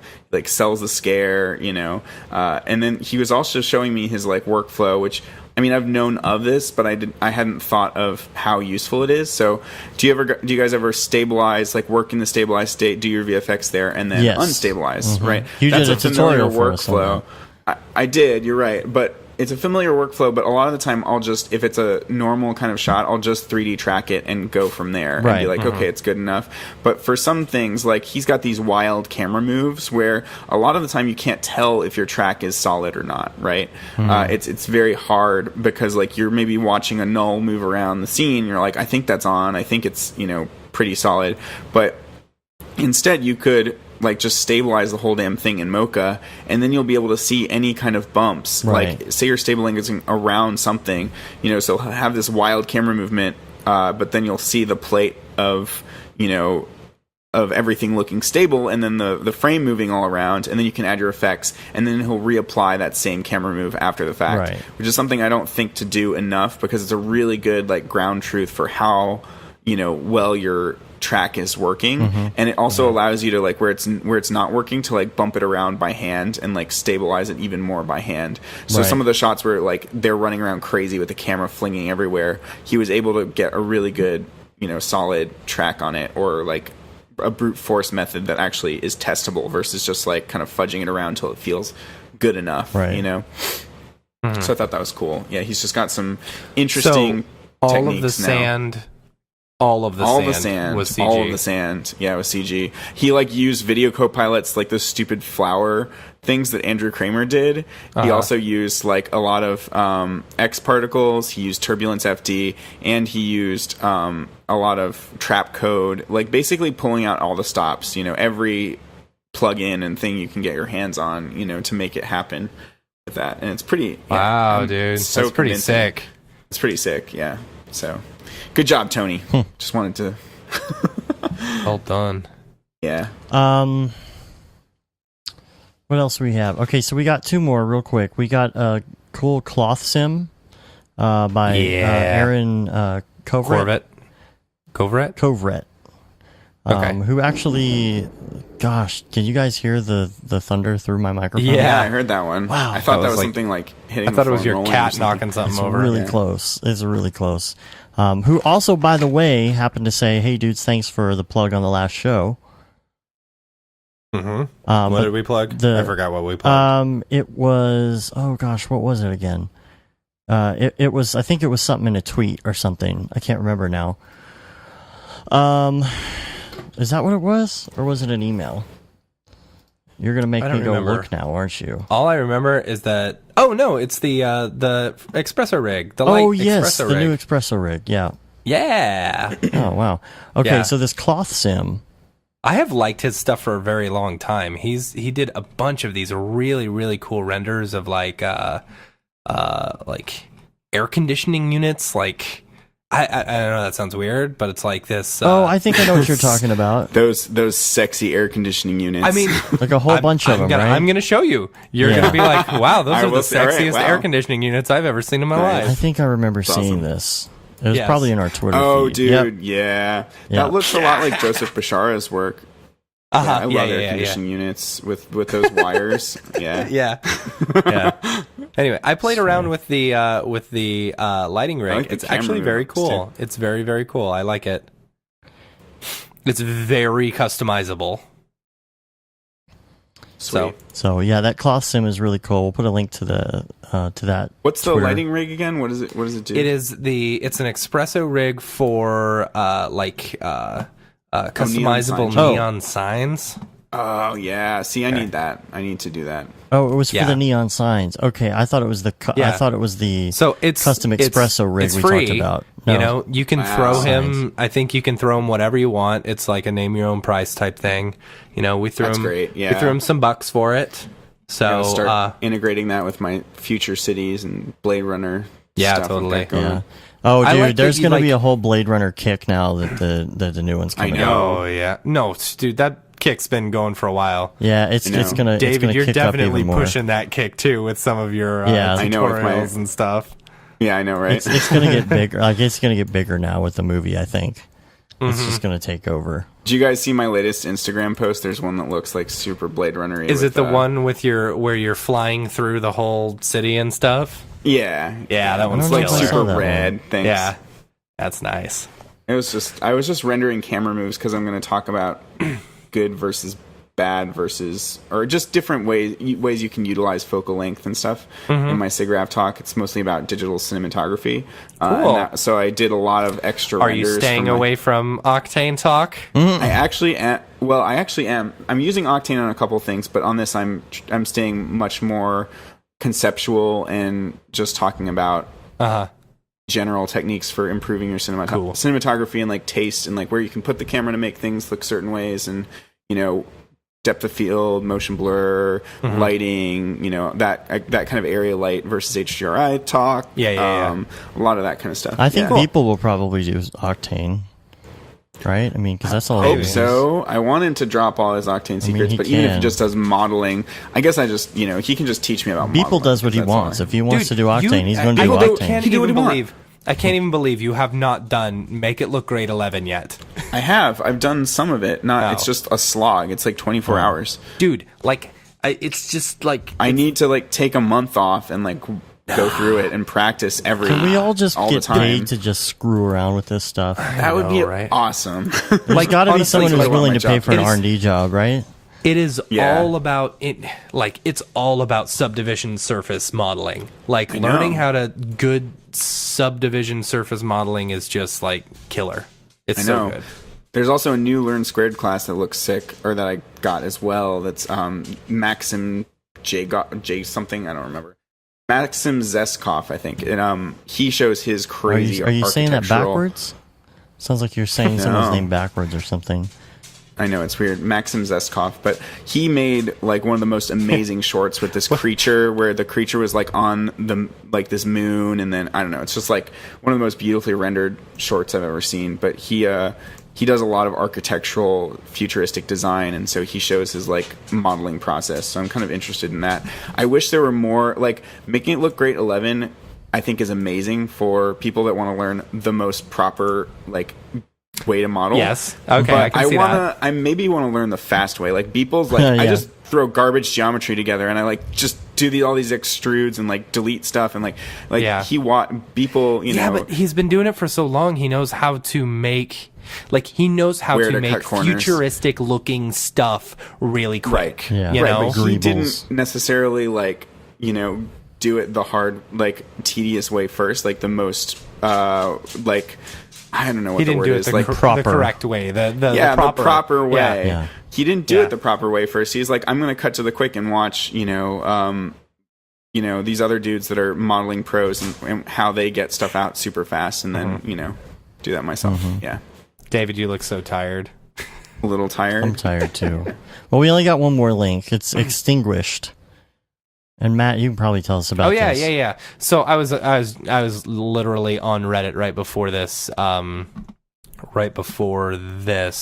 podcast, and I saw this link for a little short film that I thought was actually really cute. It's called Extinguished. It's it's a student project created at the Ringling College of Art and Design by Jacob Mann and Ashley Anderson. Very, very cute, super cute concept, very Pixar Very Inside Out. as far as That hair. yeah, that hair. So I don't know. I really liked it. You guys should check it out. It's super cute. I like super cute. That's me. I like super cute's awesome. I like I super like cute little dark stories. and disturbing and giant sci-fi epic space. Yeah, you do. Space. No, I don't know. I don't know what I like. I like cute too. I've just gone down the space road so far, but I don't know. Yeah. I think that everybody is getting on that trying to make it look like Pixar bandwagon, because there's like one guy who did a one-man band Pixar-looking thing, and then he got hired by Pixar. So now everyone's like, Oh, cool. if I make mine look Everyone like wants to Pixar. get hired by Pixar. Yeah, because I know how to do I don't their know if I want to style. get hired by Pixar though. I think I would. Yeah, I don't know. Just because then you'd have to be a specialist. Yeah, you get to put hair Disgusting. on arms every day for the rest of your life. Exactly. Exactly. Yeah, generalist is a lot more fun. That's for true. No, I want to do the for true. previs. No, I want to do the layout. I want to do just the camera. Just if I camera were to moves. choose, I would do the just camera moves. Always. Yeah, I could live with that. I could live it with would be that. fun, but I mean, it's Yeah, I would like get being a bored, camera maybe. guy in like virtually. Yeah. You're just Yeah, it's like on set when you get like super deep into all those roles. It's like, oh, I'm the second shooter. I'm the steady cam I op. only I'm the, pull focus on digital pull focus, yeah. animations. That's all I do. Right, exactly. Yeah. Okay, which one of you put this reaction diffusion system Gray Scott model? Because Me. now I feel like I'm going to waste the rest of my night. I told Oh, you. yeah. Yeah, it's cool. Yeah. Yeah.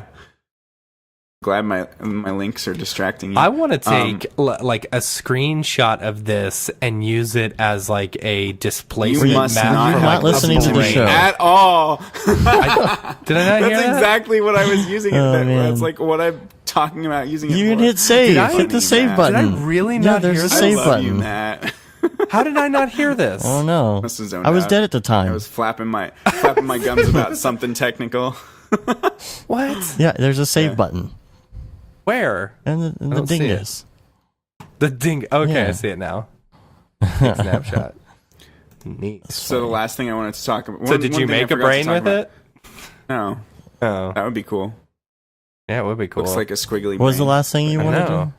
Oh, I don't know. I just never mentioned like my actual trip to Amsterdam, Oh, which yeah. was cool in its own. Oh, yeah. in its own right. Like, for one, like immediately after the show that we did last, I went off to Amsterdam, and then someone in the Netherlands, his name is Hito, contacted me like, "Oh, I heard you on the show. You're coming to Amsterdam. When you coming?" I'm like, "Oh my god!" So we connected, and like Chelsea and I took a train to Rotterdam, where he and Sharita, his girlfriend, live, and like we had like dinner, and they took us out to eat and took us out to dessert, and it was amazing.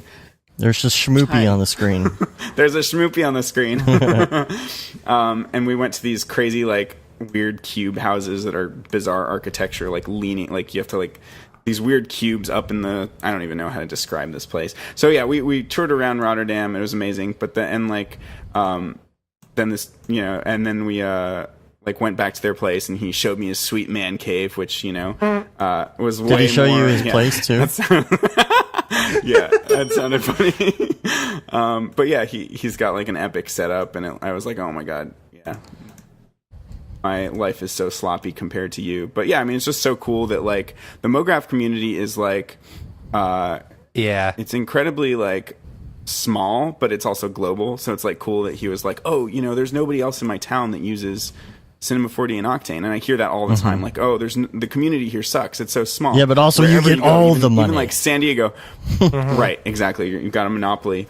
But yeah, even coming to San Diego, I heard that line so many times. Like, oh, this community is so small. Like, there's not any other good artists here. It's like that But kind see, of thing. But that's yeah, an so it's- opportunity. Oh, Totally. What? dude, Chaos and Holes is like, oh my gosh, it's like mesmerizing. Oh my gosh, dude. You were like in another universe right now. I really was. No, but Wow. what I was saying is that's a good opportunity when you see that there isn't a community. That's a really good opportunity to do something. That's true. And start something. Honestly, like years ago, I never thought, I mean, I bought the domain, but I really never thought DFWC4D. that DFWC4D would get to where it was, because I was brand new in Cinema 4D.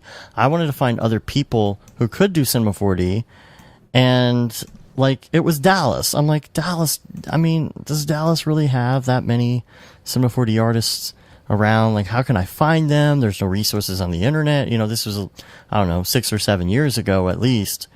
And so, this was kind of the opportunity to do that. Now you saw how many people came to the last one, and when was that? In Yeah, it was February? awesome. So, there's all these people out there now. So if you don't, and now I'm like, oh, there's tons of Cinema 4D guys in Dallas because of that. And so, if you are that person, Even a few Octane users. I would totally encourage you to start doing meetups, and Maxon actually encourages it too, and they have resources available as well if you really get Yeah. into it. So, Man, So the so awesome. the other things I learned in about Holland are that there are bikes everywhere. Oh, yeah. Like it's absurd. Like there's so many more bikes than there are cars. And so when you're a pedestrian, you have to like squeeze on the furthest side of the street. You've got this like 2 inches to walk, and then there's like bikes that are speeding past you. So you're like way more worried about the bikes. So it's like pedestrian little bit, bike lane going one way. Then, oh my God, stop with the little bit. And then, did you check out the bikes? Did you've you got ride the two bikes? car lanes. Yeah, we rode bikes, and like the nice. cities are so well designed for curious bikes. Like about we that. went on all these beautiful forest bike paths, and like it was really fun integrating into that crazy culture that's so much healthier and better than America. Yeah, you were. But yeah, so it's like It's like total dedicated bike lanes going one way, and then you get the 2 car lanes, and then you get the other bike lane going the other way. So you're like having to do like watch for bikes, watch for cars, watch for cars, watch for bikes, and then you're on the other side of the street. It's like totally nuts. And then I learned a few Dutch words. The hardest one to say was, so there's this city called Groningen, but like the way you say it is like they like pronounce their G's like huh, and then the R's are like rolled, so it's like Groningen. And I kept saying that Groningen, saying it over and over, practicing that. And then I learned dankjewel is thank you, and ik hou van jou is I love you, which Schmoopy and I kept saying a lot. And then, Sure. Yeah, and then Winkle is store, so like pretty much everything was like Winkle this and Winkle that. Oh, there so was like Beeple would be... There was that exactly. That's where I was getting to next. Is Beeple is Winkleman, so he's the store man. He is the man of the store. Yeah, and they love their designer mayos. So like their fries, like the Friet Winkle, Friet's Fry Store was get the dipping sauces with different spicy mayos and stuff, which is pretty delicious. And yeah. Also, Hito showed me the one thing, like something about Windows that I had no clue about that I'm using right now. Which is, it's like so simple. You know how you can like take a window and pop it up to the top and it'll full screen? Yeah. There's also like the left one we'll split it in half. Yeah, you guys probably already know this. I'm just an Did idiot you have who a done it. foreign? No. Did you have a way to pronounce that there as well? Did you learn how to pronounce that when you were over there? The whole Windows thing. Like, is there a word No, for that? I didn't. Like Windowscheißen? No. No. That's too German. That's But close. Hito is actually spelled Guido. It's like he was weirded out because like whenever he was on like the I think Mograph chat with Grayscale Gorilla and David Brodor, and he kept pronouncing it Guido. So it's like funny because that's exactly how all of us would pronounce his name. It's spelled like Guido, but it's because the G's in you know the Netherlands are like H's, or in Dutch are like H's. It's like it's and I can't even do it. Like it's like you have to you know Hito. Yeah. Anyway. Did you go to the Anne Frank So, house? nope. You didn't? No, I wasn't even in. No, I was not in Amsterdam barely at all. Really? Like we flew in there, but then we went to Utrecht and Groningen. So, which are like big cities in their own right. Utrecht was like beautiful and like the most fun for us. Groningen was not as favorite, but it was cool. So we were mostly in these other like less touristy areas, which was kind of a neat slice of that culture. It was like the first time I'd been overseas in like 10 years, so it was pretty awesome. I saw the Anne Frank house when I was there. Yeah, it was pretty cool. Oh, yeah, cool. you know she was deaf and blind. I didn't know you went to the Netherlands. No, she wasn't. Oh, that's Helen Keller. That's a stupid Helen Keller It's joke. like a Clerks. Stupid. I think it's Clerks 2 joke. Oh, is Yeah. it Clerks? Jeez. I'm like, dude, Dave, no. Oh, yeah. Wait a second. So here's the other thing about the Windows thing that I didn't know is if you hit the Windows key and then hit the arrow buttons, it'll pop around to different... have you done this? Do what? What is it? Hit the Windows key and then hit the arrows. I can't do that. So you can take a I don't window... have a Windows key. Oh, right. You're on a Mac. So, Matt, you do it. It'll, like, take your window and you know, either pop it to the left top quadrant or... you know, split it in half, and then from there you can choose. Oh, see, there, I taught you something. So I can thanks, minimize. Hito. Ah, crap! I minimized it, and now I can't get it back. Yeah, so I don't know, just simple stuff. That's but pretty it's rad. always fun to get together with other artists and you know, learn stuff, Little shortcuts, about bro. stuff. Oh, boy. Shortcuts. Boy. All right. Anyway. Well, let's get on to the social medias. Social media It's section. really- Look at this. We're at Stuff. over 2 hours already. Oh God, I'm the best. You guys suck. you're the We're predictor. still not doing 3 hours like you said, so No, I'm done. No, I'm over it. I've got a whole like 3D job I have to do right after this, geez. making a neon sign. Yeah, and see now now we're the late use ones. the neon sign generator. Yeah. I should, but no. There's like I'm gonna model it all nice because I've got I did the layout and the Oh. I did a little design, little 2D design almost. Did you see Beeple's newest daily render today? No. No. News feed. It is so good. All right, gonna go look at it. Yeah, I'm looking right now. It's so good. What is it? Way to go, Mr. Mike Winkleman.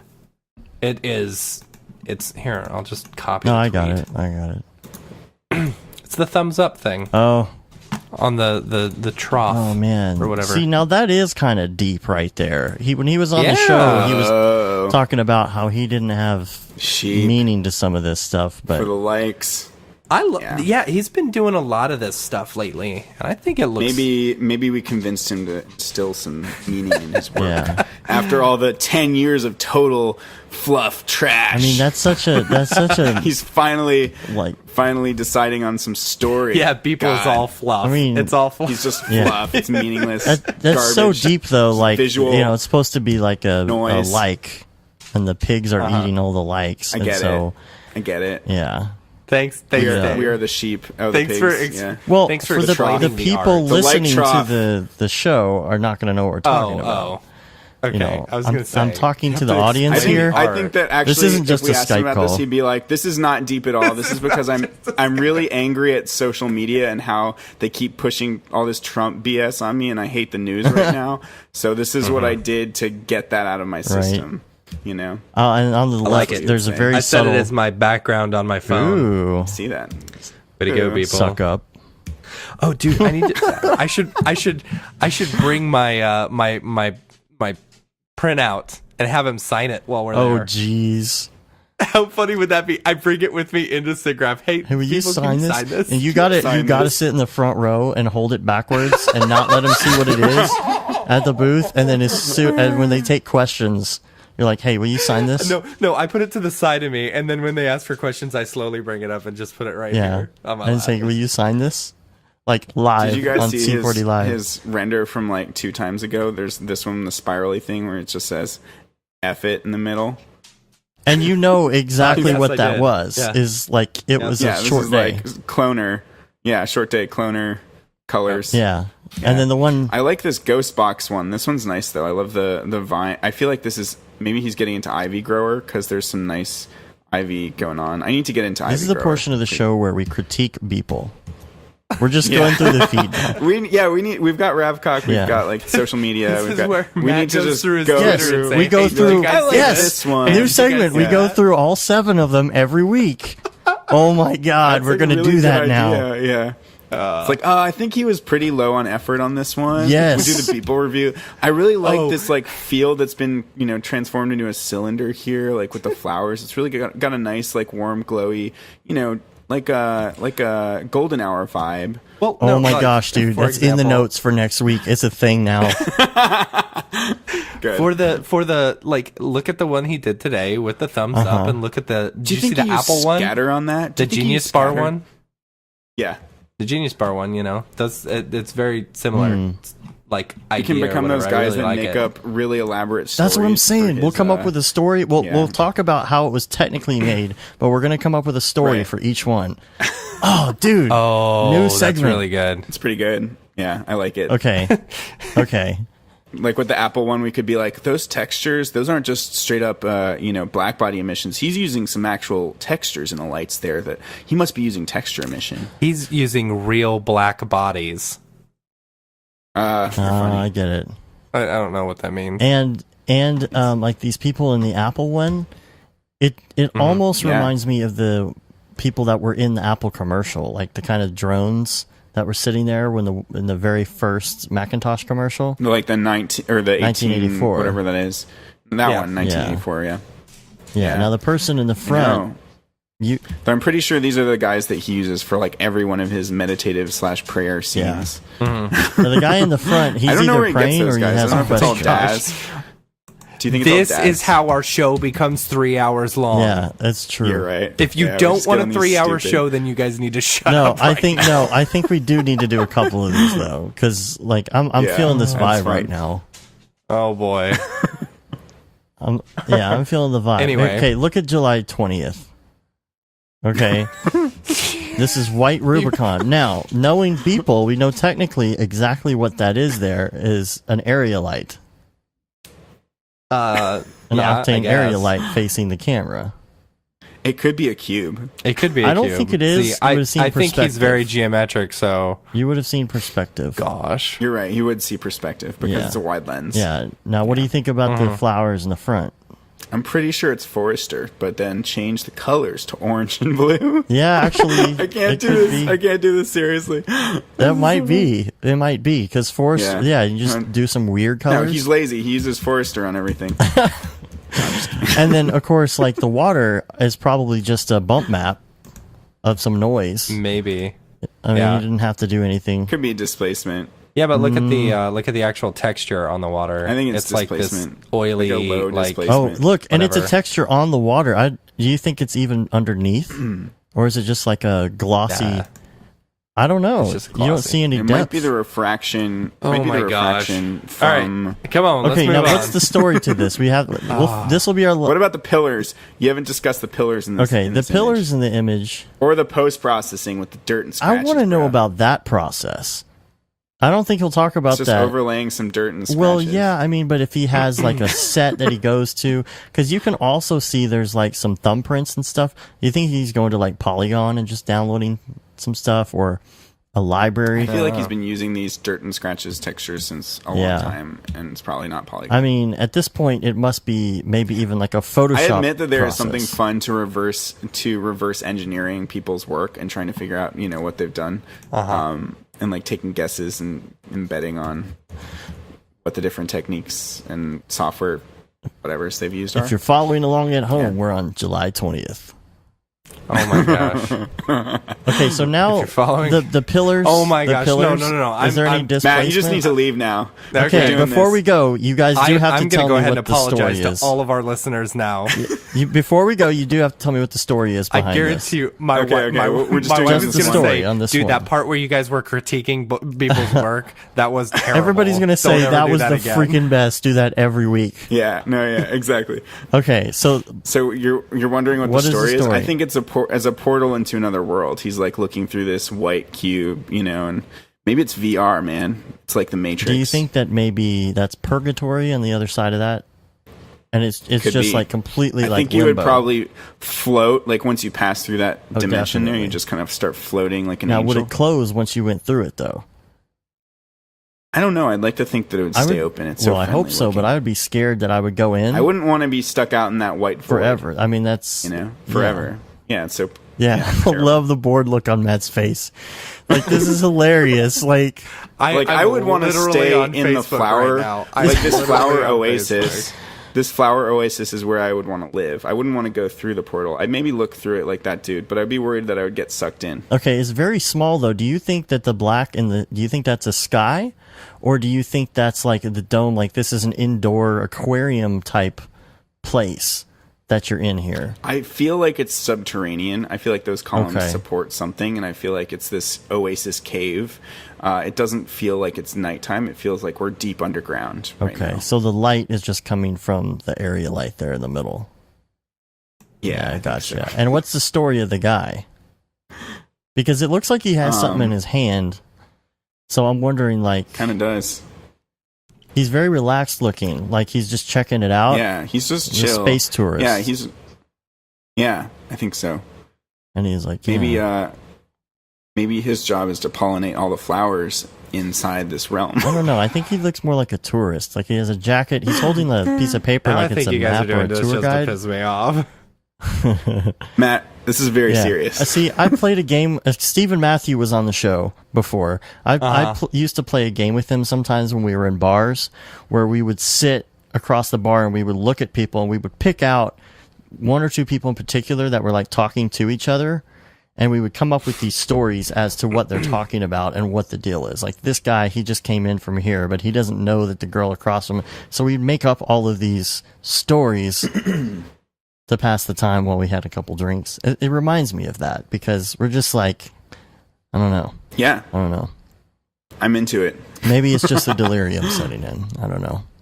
Yeah, it's later for you guys than me. Yeah, it's I'm 1 o'clock in fine. the morning, and I slept 2 hours Yeah. last night, so it's time for bed. Okay, I got a okay. full amount of sleep, so you guys should probably trust me All right, more than your delirious selves. so much fun though. And I say, let's move on to email and social. Okay, these are all really, Fine. really short. That's what she said. Gate D. Simone.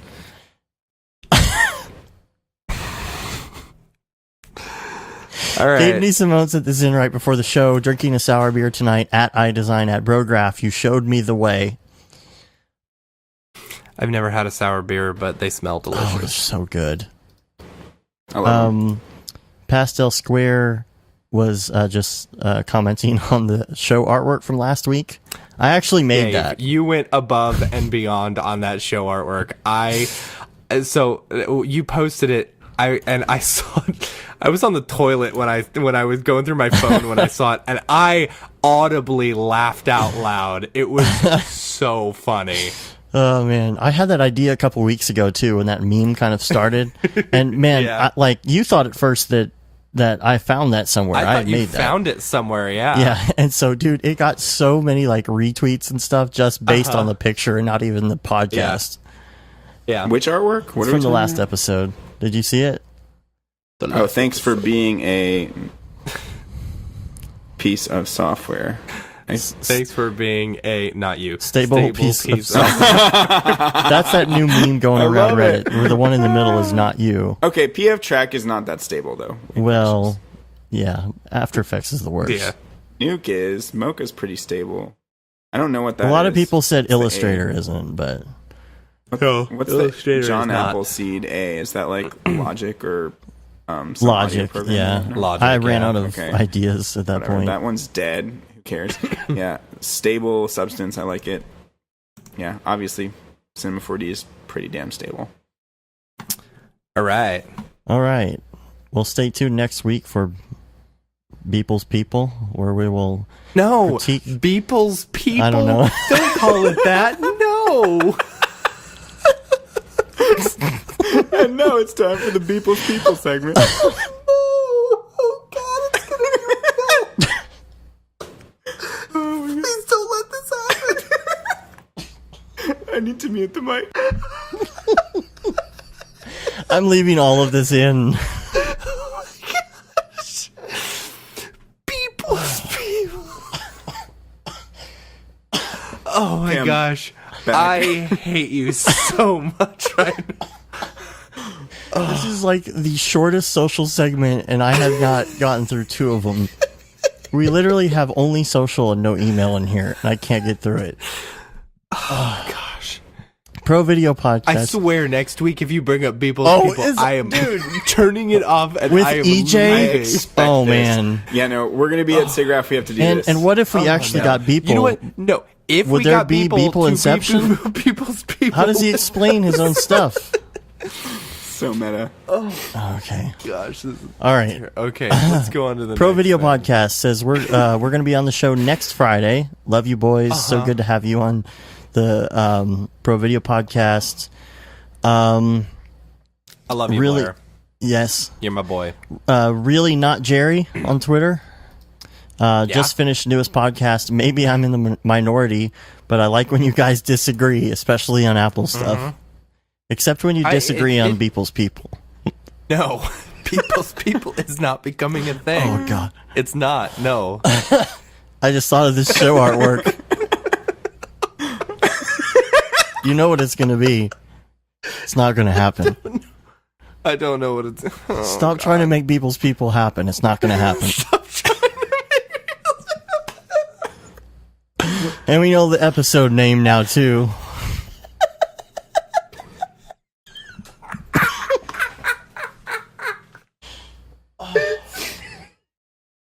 I swear we didn't smoke weed before the show. We totally sound like it. Oh, this is ridiculous. Yeah, I can't even talk right now. It's so stupid. Oh, gosh. Okay, can we get on with the emails? Yeah. Okay. Lastly, Raid Zero says, I'm worried about the intestinal implications of this. And he posted this chocolate that's Montezuma's chocolate. Just for me. Man. Oh, my gosh. I love Raid Zero. Yeah. I've been talking to him on Slack. Yeah, me too. He's been hitting me up. Cool. Yeah. Oh my gosh. Oh, stop trying to make Beeple's People happen. That's so funny. All right, let's get out of here. Yes. Okay, let's you go. can rate us on iTunes. This needs to end. Leave a review. Subscribe. This cannot end fast enough. Subscribe to our newsletter. You can say you've been there, done that, got the t-shirt with a no Brograph, no Mograph tee, which I need to order one of my own this week because the other one I got a hole in. A golf shirt. Sorry about that. One. We've got the limited edition Gate and D. Simone t-shirt and the Paul Babb, Feel the Babb 2020 t-shirt, which all the profits from that go to Doctors Without Borders. And that wraps it. We're on Facebook, Twitter, Instagram, and of course YouTube and Brograph.com. And thank you, David, for coming on the show. And Yeah, thank you, Thank you David. for having me on. Yeah, it's good to reconnect with you protecting, guys. It's been too long. attacking, and Anna Mooten. I love He it. protect, he attack. I don't totally understand it, You but don't I know love your it. memes, do Sounds you? cool. I'm sorry. I don't know that I'm one. beginning to doubt your commitment to Sparkle Motion. I know that one. That's a good. So, dude, Seriously starting to doubt your commitment to Sparkle Motion. and on that note, dude, we're going to see you in person in like a week. So it's Yeah, going to I'm be really awesome. excited, you guys. I can't wait. All right. Oh man, I just came up with a new shirt. Did you? Beeple's People's people. Better get on that. We're going to wear, or you got to do it now so we can wear it to Seagraph. All right. Oh my God. We're just, you know what? No, don't have it printed. Let's go to one of those t-shirt shops where you get the iron-on letters with like the gym shirts that say Beeple's Just people. draw it on a Sharpie marker. Oh my gosh, you should take like Crayon. his Twitter profile, Yes. just impact font, Beeple's people. Please do Comic Sans though. Please do Comic Sans no. or Papyrus. Yeah. I Papyrus have is good. probably woken up my kid, and my wife is gonna be so pissed at The me. Beeple's people shirt. Oh my God. Oh man, You know what? We're gonna All right. sell them, What? and it's gonna go to his favorite charity. All right. All right. I'm fine with that. Okay. Oh, that's a new charity for people. It's Beeple's people. Oh my gosh. I like it. So it goes cute. to his own charity. It's not fair.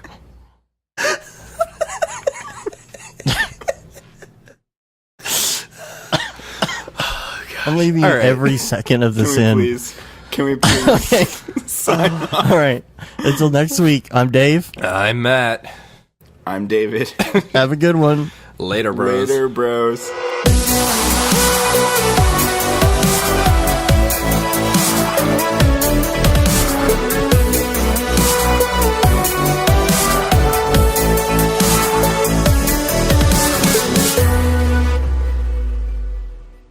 It's pretty good, I guess. Brograph.com, an online resource for learning critical components of Cinema 4D and After Effects, specifically catered to help you prevail as a motion graphic designer. What's up, bros? Welcome to another Brograph motion graphics tutorial. We give you professional time-saving tips, shortcuts, and lessons that help give you an edge over your fellow designers. Not only this, but our new Brograph Talks help you in your file management, hardware configuration, and client relations. I love projects that scare me. When our art director comes to us and asks for something that I had never done before, man, it gets me pumped.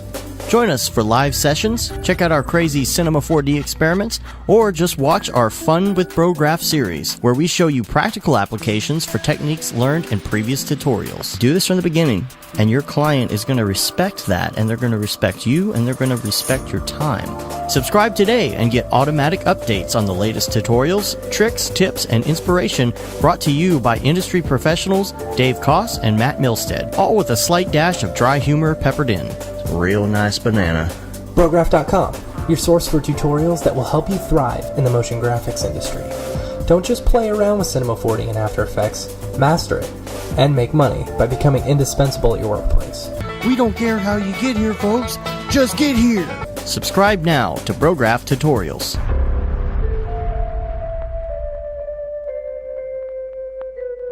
It's pretty good, I guess.